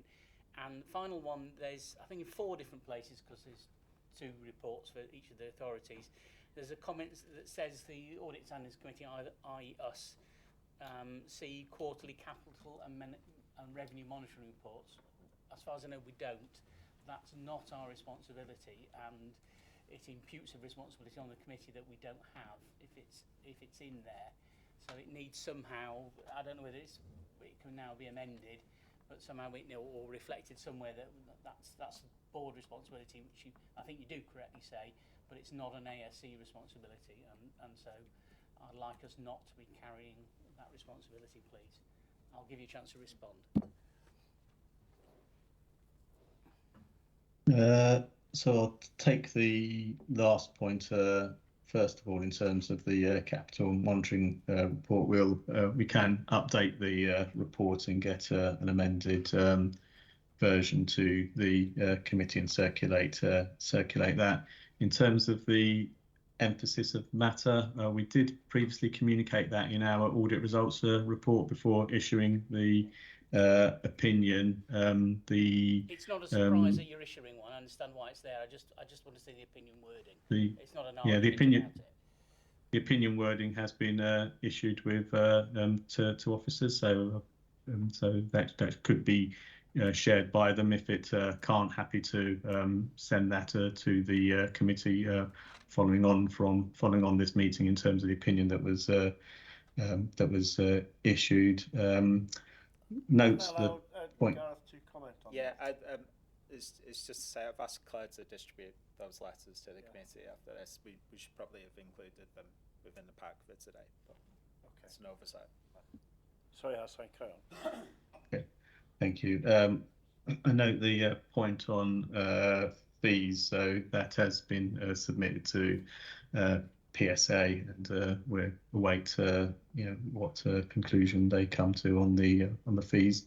In terms of the 22-23 timing, I think at the last meeting I outlined the position in terms of the national position and the fact that Lee Rowley had communicated to organisations in terms of the need for a reset, and in the reset outlined that there will be the possibility and that there will be a qualified or disclaimed opinions across the sector in order to get a reset for the 23-24 audit year. That's the original intention of the reset. There was guidance was supposed to have been issued by the end of September, then October, and to date yourselves and ourselves are still awaiting that guidance. There was a article in the Municipal Journal in November which Lee Rowley, as the minister at the time, did again reiterate the points which were outlined in the letter which he which he issued in July. So the article just really confirmed the points that were contained within the letter. As a firm, our head of our partner responsible for our local government and our government public sector practice issued a letter last week, which Gareth should have received, which reflected on the reset and outlined what we're doing as a firm.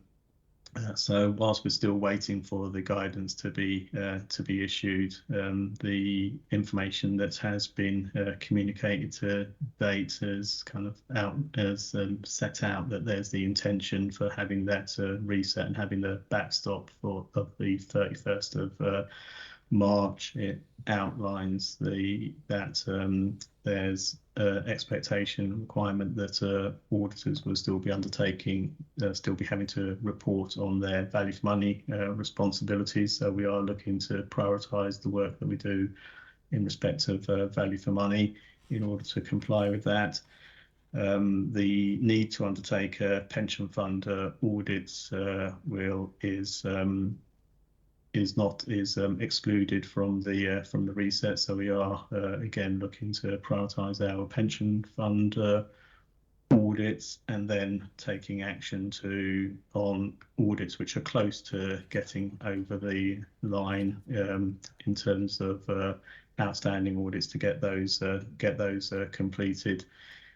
The expectation then is that for a number of audits where work hasn't started, is that they will then be in a group of audits where there'll be disclaimed or qualified opinions issued, subject to the guidance that is yet to be communicated, and that will then take place by the 31st of March if the timetables as currently outlined. So for the 22-23 audit, we're not planning to start the audit of financial statements for that particular audit, but what we are doing is looking to undertake our value for money work in order to report on our value for money responsibilities.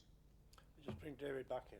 Sorry, just to clarify, Hassan, because I was aware there was this process of potentially qualifying opinions and not doing work, but I thought there was quite a lot of pushback on that because people were saying, A, they weren't comfortable with not having work done on 22-23, and B, where did it leave the auditors for 23-24 since they needed assurance over opening balances?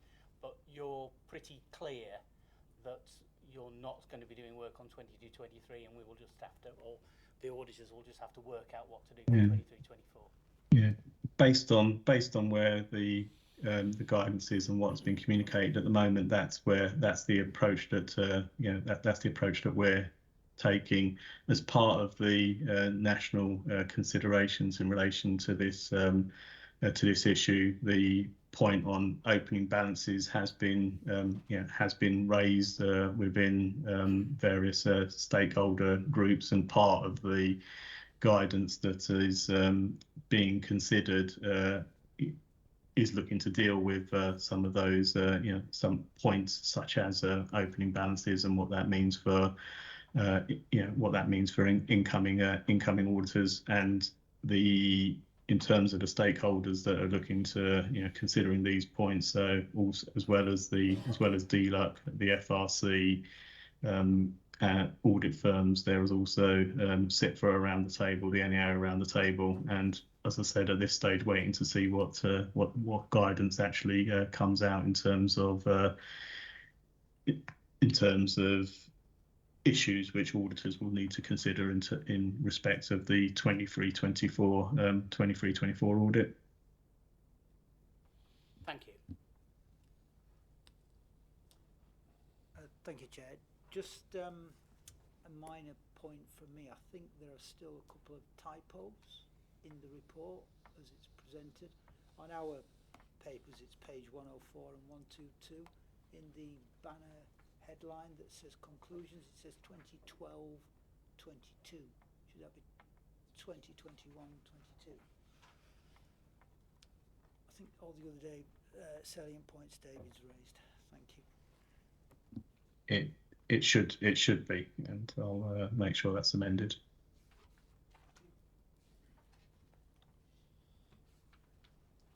Okay. Anything further? We are where we are. That's it. Right. Thank you very much, Hassan. We'll receive that, and thank you for your report. Thank you, Chair. We do have a meeting with the external auditors on the 20th, don't we? We do. For some of those things. And we're on to item 15. You're on.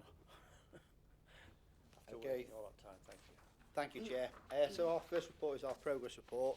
So that's to update members of this committee as to where we are with the 23-24 internal audit plan. Just some of the key messages on page 3. There are 4 reports that have been finalised since the last committee, and we'll take those in turn in a moment and just run you through those at a high level. It's also worth mentioning that all the audits for the remaining year, 23-24, have all been booked in, all agreed with the management team as well. So I can just give you some assurance and confidence that we are comfortable that we can deliver the plan in full by the end of the financial year. And then obviously there'll be no delays with regards to issuing your annual opinion as well on the work that we've performed. We are proposing, as you'll see, to push back the governance audit just till March, and that's just to allow some embedding of new processes and controls. So from our perspective, that makes perfect sense. But again, it'll still be delivered in full before the end of the financial year. So before I move on to the individual reports, I just wonder if there's any specific questions with regards to the progress report, Chair. Are there any issues with that? Just questions? Yes. One tiny but not tiny one. On page 147, management responses received within 10 days of draft report target. Actually, is 23 working days. So, is there anything? I know people are incredibly busy, but is there anything we need to do to push management to respond sooner, or is the target very harsh and you need to give people a bit longer? Or yeah, I think there's a in the notes. We've kind of stated that as we've kind of worked through this our first year of internal audit, we've kind of built in further stages in the process. So all reports go to ELB first. So it might be a combination of updating the KPI for maybe 10 working days after the ELB meeting, because it depends on when our report comes out, which one it lands to. So I think there was some updates in the notes there around that. But we'll have a look at it in management and update it accordingly.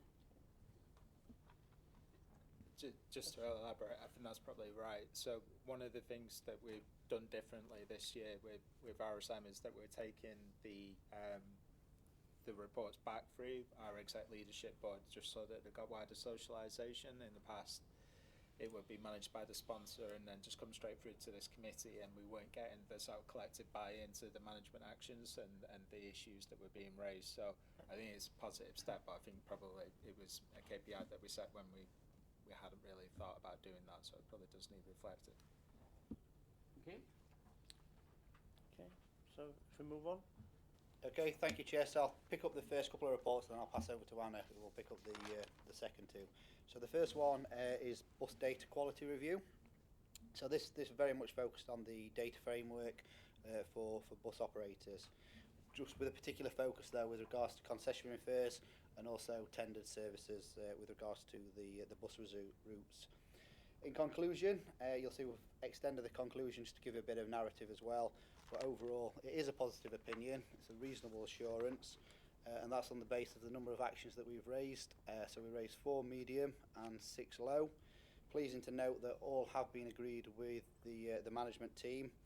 You'll see as well, there's an action plan in place, and with regards to the implementation dates, management's expecting those to be fully completed by March 24, so a relatively quick turnaround from our perspective on those. So I'll just quickly highlight the 4 areas, the medium areas, and then I'll pause and take any questions. So I think it is fair to say there is some improvements that can be made with regards to the accessing and using of data.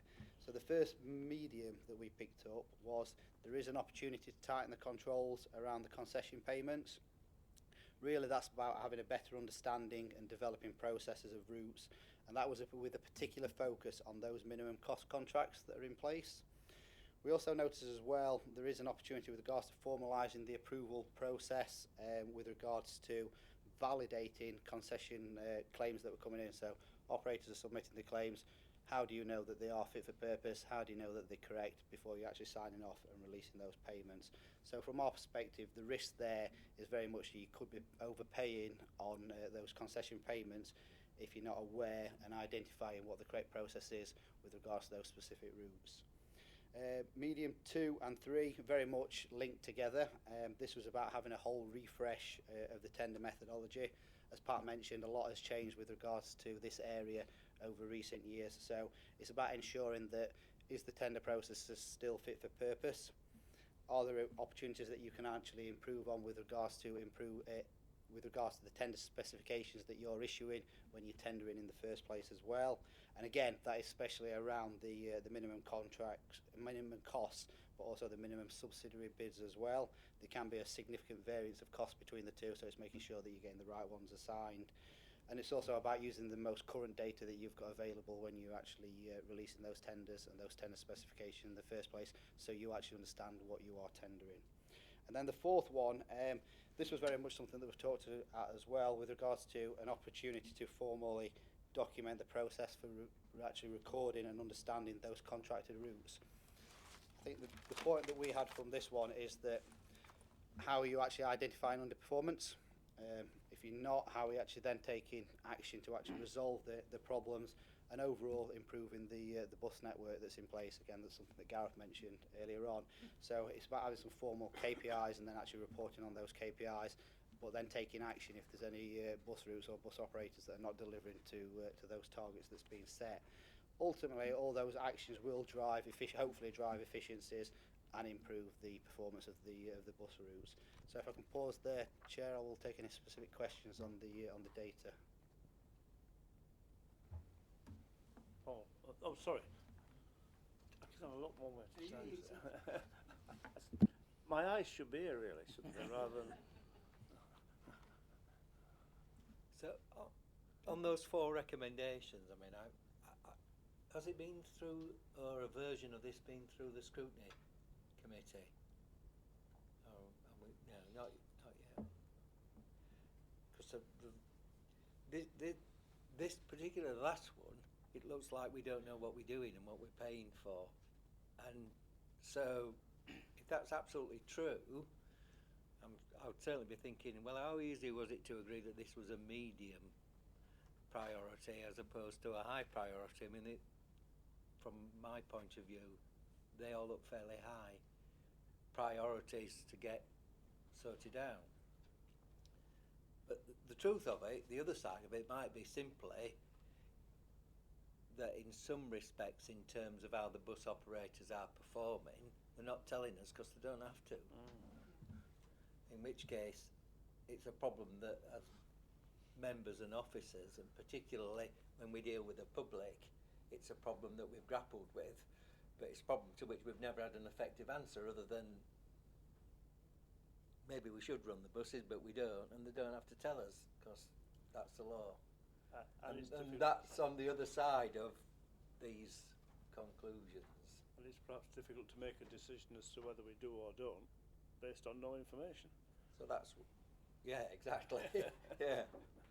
It's that thing about known unknowns and unknown unknowns type thing. I don't know from your experience as a firm whether this is a new area that you've looked at, for say, or whether there's some sort of crossover from your experiences elsewhere where we may be missing a trick. And then my third point, which I picked up from this, was that in a sense, because having just said, well, maybe we're not getting the data because they don't have to tell us, is we seem to have an awful lot of information, or some suggestion that we got an awful lot of information, but we simply did not have the resources to make sense of it in the way that we probably could if we had the resource to make more sense of it. So that's really where I was looking at this and thinking, what's the answer really? But certainly in terms of priorities, higher priority. So was it an easy job to agree medium, or was it arm wrestling and finally succumbed? Yeah, so I think there's a few points that you mentioned there, probably just important to add that context. So I think the first being some of that information or some of that data, the first part of the audit was a look at the framework. So what we did is we kind of took a step back and we tested all the individual elements. So we looked at where payments were made to operators, whether they're in line with the data received and they were accurate, and they were. But we took a step back to see how that data was being kind of holistically used to improve what is there at the moment. And what we did find is there was a new tendering and concession steering group to kind of line up the different data uses and make sure it's kind of shared as it should be. So that kind of takes the second point in terms of some of the kind of commercial information is not shared and it's not available. And there has been some work done to kind of model that commercial profitability and look at some of that, but it is kind of an additional task for individuals and not currently kind of part of their day-to-day. So it potentially could be a capacity issue, and I'm sure Pat or Tim might come in on that as well. We did have discussions in regards to the level of the priorities, but I think given the information that the MCA has and how they use it, they're kind of using what they do have. The tendered ones in terms of the methodology, there is a methodology there. We're just saying that it could be kind of further explained and elaborated on, and the kind of more continuous improvement points rather than control failings. We had a discussion before, they weren't areas where we have found controls and they weren't being complied with. It's more of a kind of continuous improvement point. I was just going to add with regards to the point of whether it's high, medium or low as well. There is an element of subjectivity, as you can imagine with that. I think we took comfort that, as I mentioned at the start, management agreed to the actions but also agreed an action plan with an implementation date of the end of March. So we're talking a 3-month opportunity, and there is going to take some work to actually get these off the ground and implemented. So I think high, medium, we were more focused on what's going to happen by the 31st of March and will these actions be addressed to mitigate the risk that's in place. And we will obviously follow that up as part of the follow-up. Can I bring Tim in at this point? Yeah, no, thank you, Chair. Just briefly, so on that last medium action and the management action response under item 9, just to answer the question, do we not get the data? Do we not have to get the data from the operators? We absolutely do, because they're contractually obliged to provide us with that data. What we haven't done is have necessarily the right resources in the right places at the moment to be able to do that full oversight and kind of more detailed analysis of the data to then work back and understand in terms of min cost or min subsidy contracts to make the process more efficient. You'll note under Management Action 9 as well, in terms of our application of performance management, we have now actually started, since this report was agreed, in starting to apply wider financial penalties to bus operators for non-performance. So over and above the lost mileage, which they have to tell us about, we're now applying the contractual penalties on top of that as well. So we've got kind of the start of this process and start of that management action already in place, and obviously we'll extend that more broadly in line with the timescales described.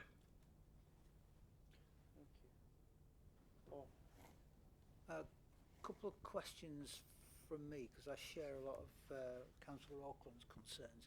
How much money do we think is at risk in this?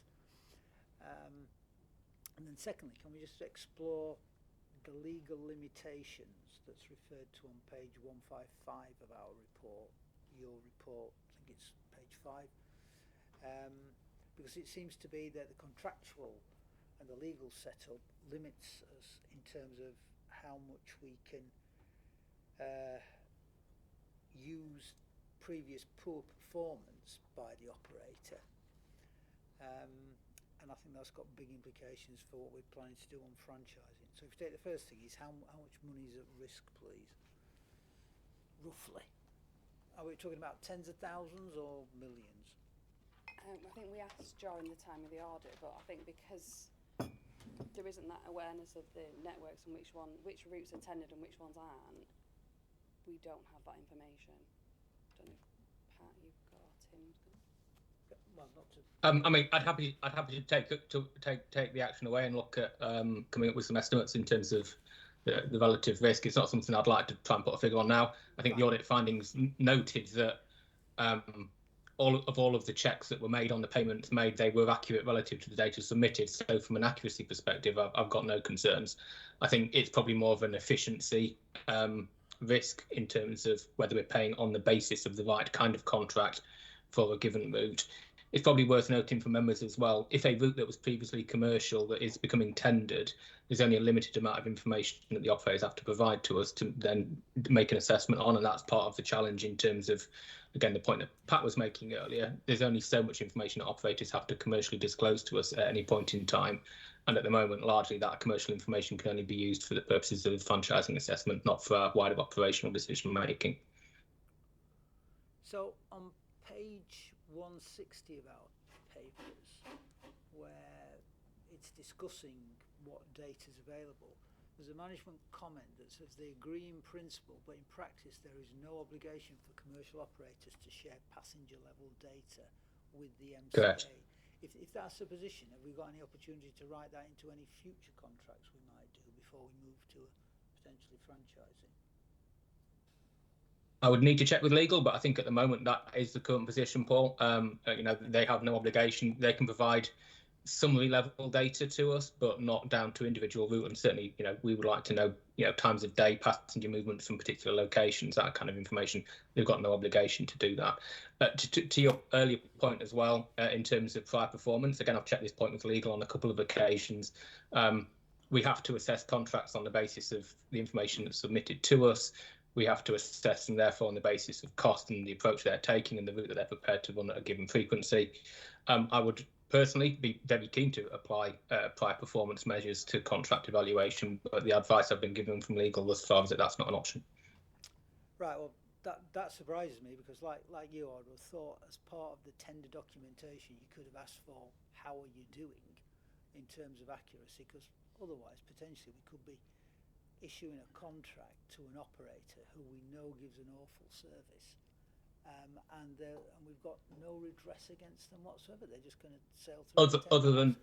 Other than the financial penalties within the contract, yeah. I'd agree. And the other thing that I think is worth noting is we do checks in terms of their resource capacity to deliver services.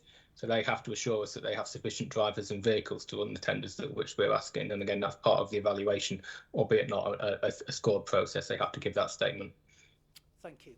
One final minor point on mainly for the internal auditors. On page 10, that's page 160 of our pack. In the, I think it's the paragraph after the bullet points, are there too many knots on that first line? It was not noted that there had not been any use of this document Double to either negatives. proactively. Does one of those need to go? Thank you.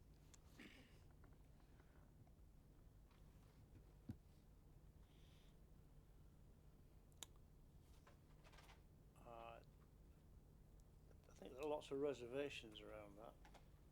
But can we go any further? No? Sorry, Chair. Steve, thank you very much. It looks very valuable. Can you make sure you follow it up sooner rather than later, because there's some important stuff in there. Okay.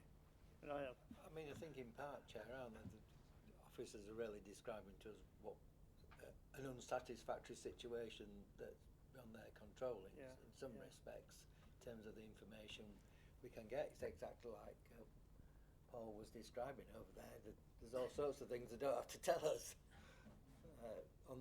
but we then award a contract. So it's a problem. But in all of this, I'm concerned that there's an implication that there's more that we could be doing, maybe fairly or unfairly, on officers who are running it. That there is more that we should be doing implicit in the recommendations, of course. I mean, resources have been mentioned a couple of times. I mean, is that a big issue? If we have more resources, could we do more of this? Yeah, I think that possibly one priorities. Tim and Pat's comment on. I think the strategic context, if we remember why we asked for this report, and I specifically asked for this, is 25% of the bus network now is running on public subsidy. Next year we are working on the basis that there'll be about £30 million worth of funding that goes in through tendered services. There's a huge amount of public investment going into this space, and us having a thorough understanding that we're paying for the right thing at the right time matters to me, and that was the basis for having this report. And it's so the findings are really welcome, and I know it'll give us some pause for thought about how we're doing business and whether we can do more, and if we do need more resource, let's have that conversation.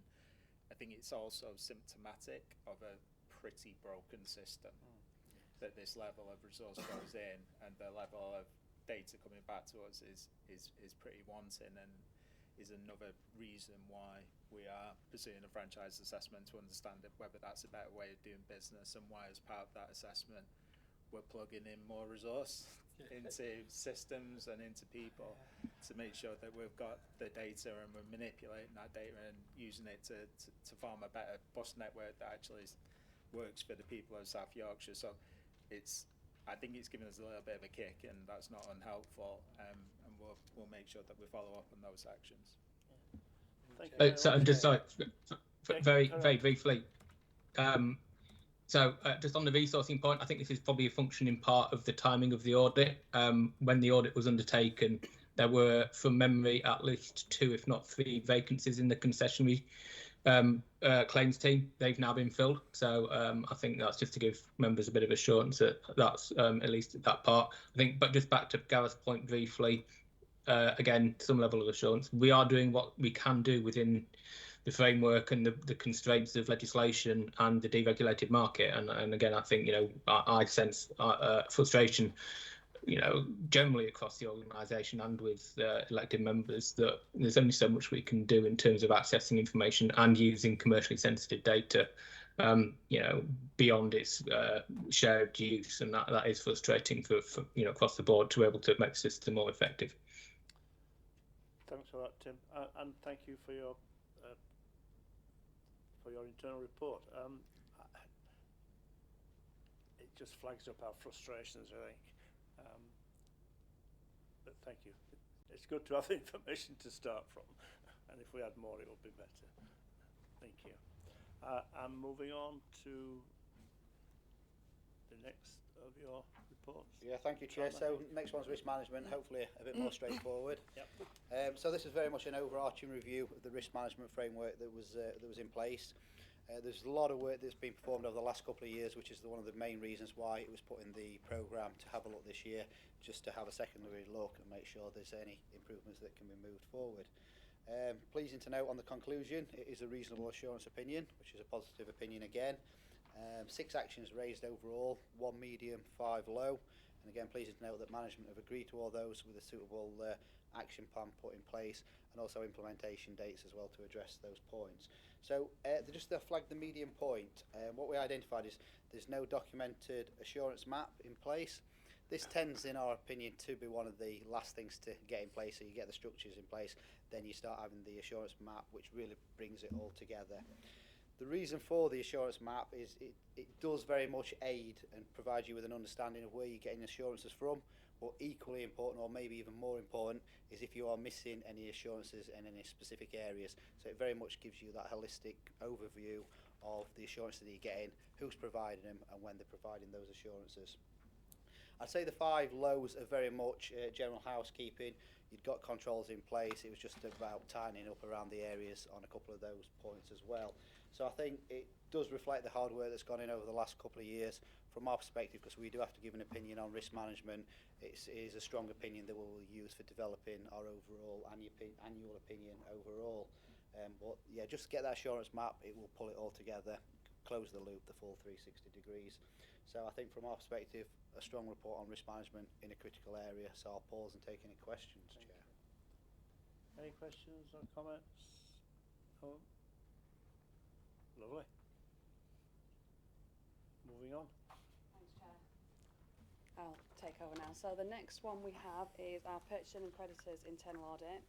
So here we looked at the order receipt and payment process kind of from start to finish. We also included data analytics within our internal audit review as well.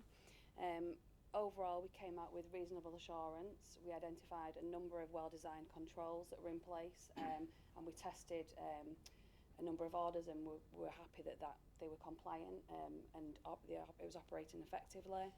There was 2 medium actions which have been agreed with management and 8 lows. The 2 mediums, the first one was in regards to supplier amendments. Here we did some sample testing on supplier amendments and new supplier verifications. What we found was there wasn't documented evidence of that verification and approval. We did see that there were some documentation on file, but it wasn't clear as to whether the dates reflected the verification, what type of verification was undertaken.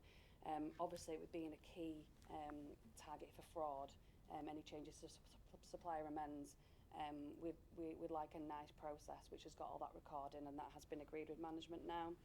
And then the second medium was in relation to the outcomes of our data analytics.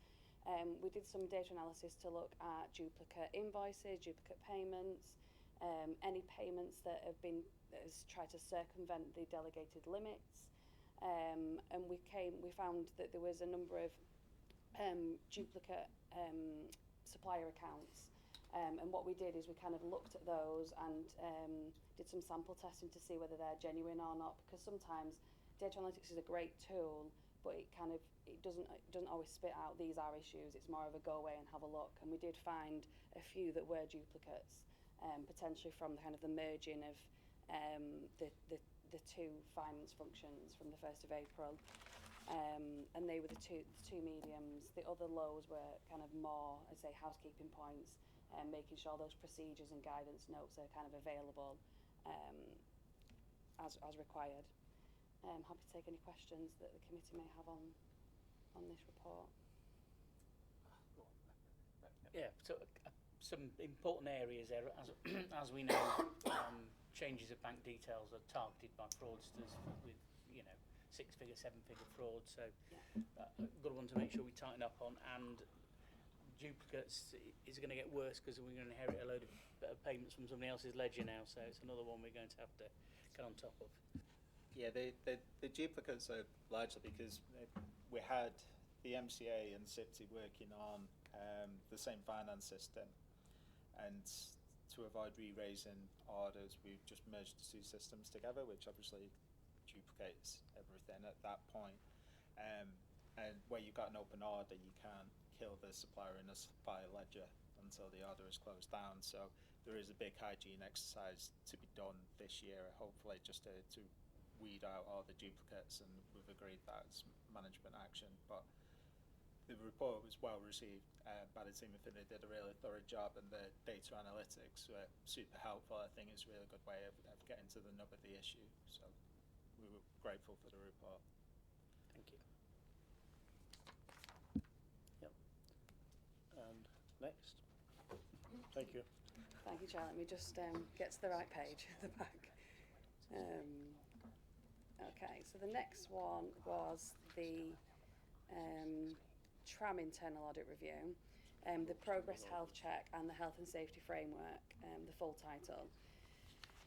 I think this audit aimed to assess kind of the current activities of the concession end team, that's the full-time title for the project, looking at particularly the progress reporting, the accuracy of that reporting, how the key milestones are used, and also the approach utilised for managing that key health and safety risk.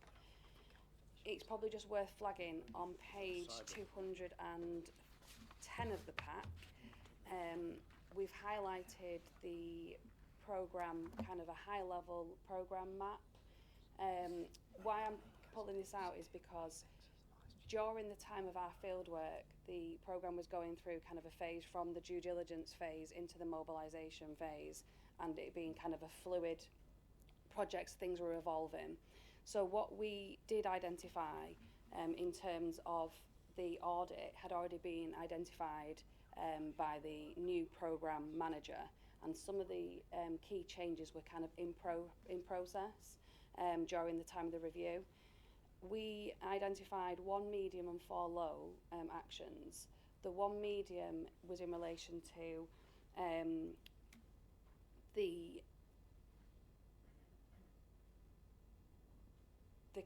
documentation of any kind of key changes. So what we found in the early part of the programme, that record of change control wasn't as robust as it is going to be going forward, in terms of making sure that anything that changes on that plan has got kind of appropriate sign-off and record of it, and also the completion of tasks, that's kind of got an appropriate sign-off process. That had already been identified, and there has been some actions taken to improve that, but at the time of the review we couldn't validate that, hence the action still being in there.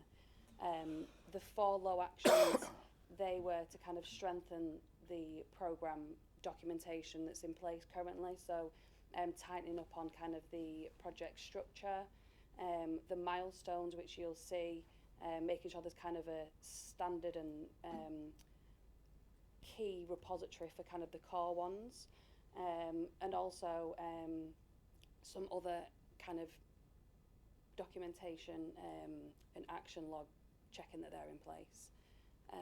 I'll pause there. I'm happy to take any questions the committee may have on that one.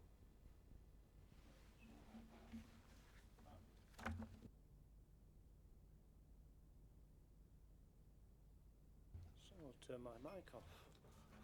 I think he's got tired of being on. Okay.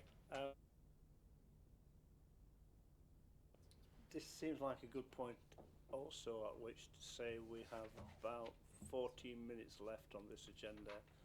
Is everyone content to A, hurry up, B, stay a little longer? If we do stay a little longer, we do need to vacate by 1/4 past because there's another event. By 1/4 past. There's another Okay, event this so the emphasis on hurry up. Thank you very much. Gareth's keen to go 24 because Claire's here next. Right, okay, we'll take that next then. Item 24 next. Thank you, Chair, and we will do our best to be quick. And I should just say that the slides that you've had, they've got a mistake on them. Say that I'm Exec Director of Resources and Investment, and I can do the accounts to prove that I'm not, if you would like me to. So I'm the Exec Director of Policy and Strategic Development, and I've been working with my colleague here, Mark Cooper, who we have appointed as Project Director for the PCC integration with the Combined Authority. So we wanted to just come along today and give members a quick run through the work that we've been doing so far. I think colleagues are aware of the work that we've done to date. So we're expecting the order to be laid in Parliament next week on Monday to abolish the PCC's office and role in South Yorkshire, transfer those powers, responsibilities into the combined authority, and shorten the current mayor's term of office and bring forward a mayoral election in May next year. So we just wanted to give an update and give the opportunity for any questions, and I will just hand over to my colleague Mark to run you through the presentation that we've got today. Okay. Thank you, Claire. So, as Claire says, in May of next year, all Police and Crime Commissioner functions will transfer to the South Yorkshire Mayor, and all Police and Crime Commissioner assets, rights and liabilities will transfer to the South Yorkshire Mayoral Combined Authority. Also, staff working at the Office of the Police and Crime Commissioner, the OPCC, they will then become employees of the MCA, and the role of the Police and Crime Commissioner will be abolished. The transfer of functions, responsibilities and staffing will take place after the election of a new mayor, as Claire's just said, who then takes on the functions of the PCC. To give legal effect to all of these changes, the Home Office and the Department for Levelling Up Housing and Communities will lay a statutory instrument, which we're calling the transfer order, in Parliament. That's expected to be laid next Monday. The transfer order will then, we are expecting it to come into effect of March of next year, in time for PERDA and for the election then in May of next year. We've seen a copy of the draft transfer order, and colleagues across the MCA and the OPCC have had opportunity to comment on that. Comments have gone back, including this week. We are expecting the final version towards the end of this week, and as I say, it'll be laid in Parliament on Monday of next week. It's also been sent to the MCA's constituent councils, seeking their consent as required by the Local Government Democracy, Economic and Development and Construction Act 2009, and it's expected that all the councils will have provided their consent before the end of the week and before the order is laid in Parliament. The date of the election is also set out in the transfer order, and that is the 2nd of May of 2024. To ensure that there's a smooth and effective transfer of all the PCC functions and that all PCC assets, rights and liabilities also transfer smoothly, we've established a formal programme board to oversee all activity between now and May 2024. The MCA, as the receiving organisation, has overall responsibility for the programme.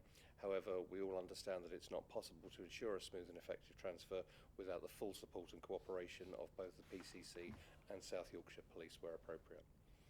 The programme board is co-chaired by Claire at the MCA and Chief Executive of the OPCC. We have members of the board from the MCA, the OPCC and from the South Yorkshire Police as well, senior members on the board as well, to oversee all activity.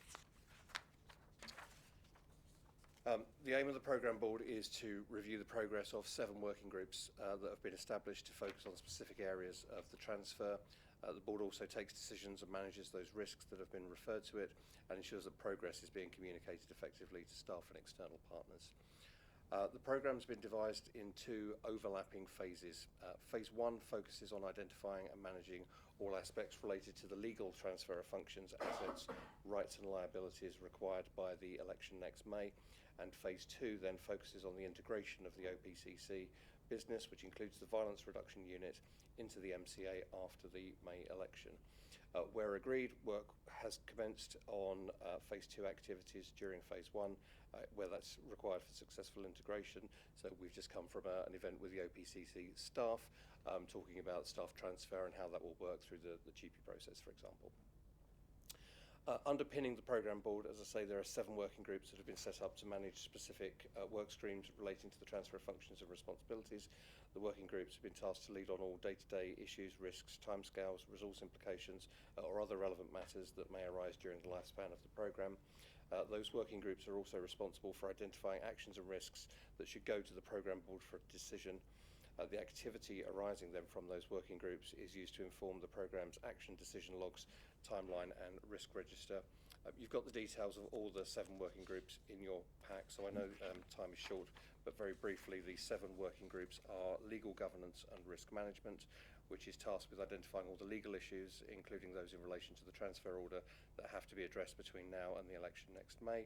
That includes ensuring that there is strong and clear governance arrangements in place for all policing and crime functions, which will transfer to the MCA. The second working group is Human Resources, which is tasked with identifying and managing all issues relating to the transfer of staff from the employment of the PCC to the MCA. And as I say, staff will transfer under the TUPE process. the remaining working groups are communications, finance, estate and fleet, procurement, and information governance and ICT. And as I say, all of these working groups are responsible for identifying and managing all the issues relating to the areas in which they're responsible for, and escalating any things to the programme board for a decision or any risks to be mitigated. And as I say, representatives from the MCA, the OPCC and South Yorkshire Police sit on each of the working groups to ensure that all activities and risks are identified, and also so that there's full transparency in everything that we're doing throughout the lifespan of the programme. Just in terms of some key milestones over the coming weeks and months, so as I say, today we've just had the staff meet and greet event that's actually happening as we speak. So we've brought OPCC staff over to the MCA, getting a tour of the building and being talked through what the process for the staff transfer will look like and feel like from next year. Next Monday, the 18th of December, is when we expect the transfer order to be laid in Parliament. Towards the end of January is when we expect the start of the TUPE staff consultation process to take place. Work is already underway on identifying some of the issues that need to be addressed, I say, after the election. Two other key dates, just to note, are the 2nd of May, which is the date of the election, and then the 7th of May is the date that the transfer takes effect and all functions transfer over. I'm very happy to take any questions. Thank you. Yes, questions in brief. Quick one, please. Are we doing 2 sets of accounts for the Police and Crime Commissioner? We won't go. Sorry, obviously won't going forward, but there will be accounts made up for the Police and Crime Commissioner up to the election date, so there'll be elongated financial year. Oh, we're doing an elongated financial year, right? Okay, thank you. Yeah, that's entirely consistent with the approach taken with places like West Yorkshire, Paul. So they've expanded 13 months, 10 days in that case. All content? Thank you very much for your. I'm sorry we couldn't be more. We're always happy to not have questions. Thanks very much. Thanks. We will offer better hospitality next time. And thank you very much for coming in for your report. Okay, in view of the time, we have to make decisions on which issues we take. I would like to take the public and press. And as Martin's here, perhaps we'll take your report, then we'll move on to the public and press, and then wind up. Yeah. Thank you. So, Martin, you're on. Thanks, Councillor Lofts. And good to see everyone. And our colleagues. Rob, I'm sorry, we haven't met. Are you from Audit team as well? Nice to meet you. Anna and I have met. So, Councillor, it was to just give committee a quick update really in terms of progress on the new governance arrangements. We did have the opportunity last week of a joint committee. I think it was just last week. It was. And so hopefully we'll give you a bit of a sense of progress in general in there. I suppose 4 or 5 key points from me really. The first is that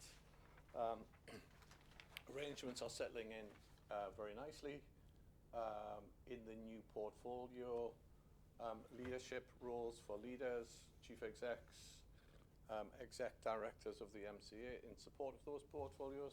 I think it's fair to say it's still relatively early days, and each of the portfolio leads are still getting into the rhythm of that, and things like the presentation of papers at MCA board typically has always been officers who do that, and we're starting to blend with some of the leaders and the mayor on occasions, either covering the paper or introducing the paper, so that ownership builds over time in terms of those portfolios.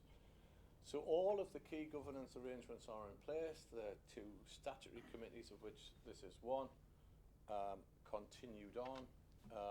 Be interesting to get any reflections from your point of view and any feedback to me, Council Office and committee members.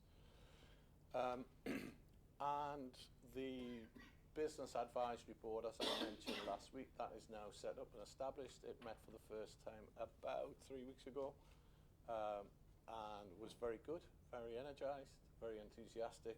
Board members, there had been, as I went through last week, there had been a great deal of interest, 40 40 plus applications for the roles, of which in reality there were 6, because 6 went to membership organisations such as Federation of Small Business, CBI Chamber, etc. So that is all settling down very nicely. The only remaining element still to be put in place is the Mayor's Economic Advisory Council, and I gave you informally last week some idea of the type of membership that is emerging for that. I'd rather not formally today and on record give people's names until such a point where we do then the courtesy of announcing it properly and formally. So that will be the last remaining plank to be put in place. So I think I would say things are settling in very nicely, and everyone's getting into the rhythm around those new governance arrangements. Chair, thank you. Good, thank you very much for that report. Questions or comments? We had a really good run through previously. Thank you very much for that, Martin. Okay, thank you, Councillor. Pleased for the progress. Are you happy that I yes, please do. Thanks very much. Yeah. That's great.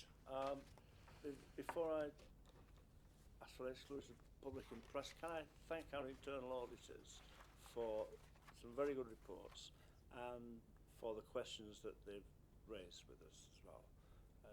Most useful. Thank you very much.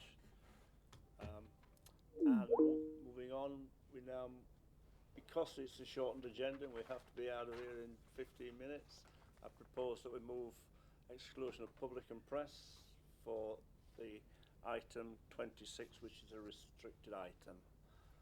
So if the...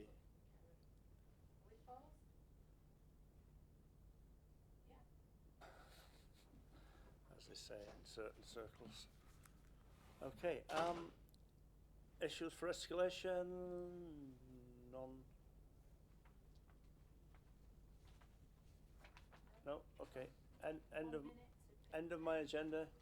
Thank you very much for coming. Thank you especially, and we'll see you all next time. And have a wonderful Christmas and a very successful New Year. Thank you very much.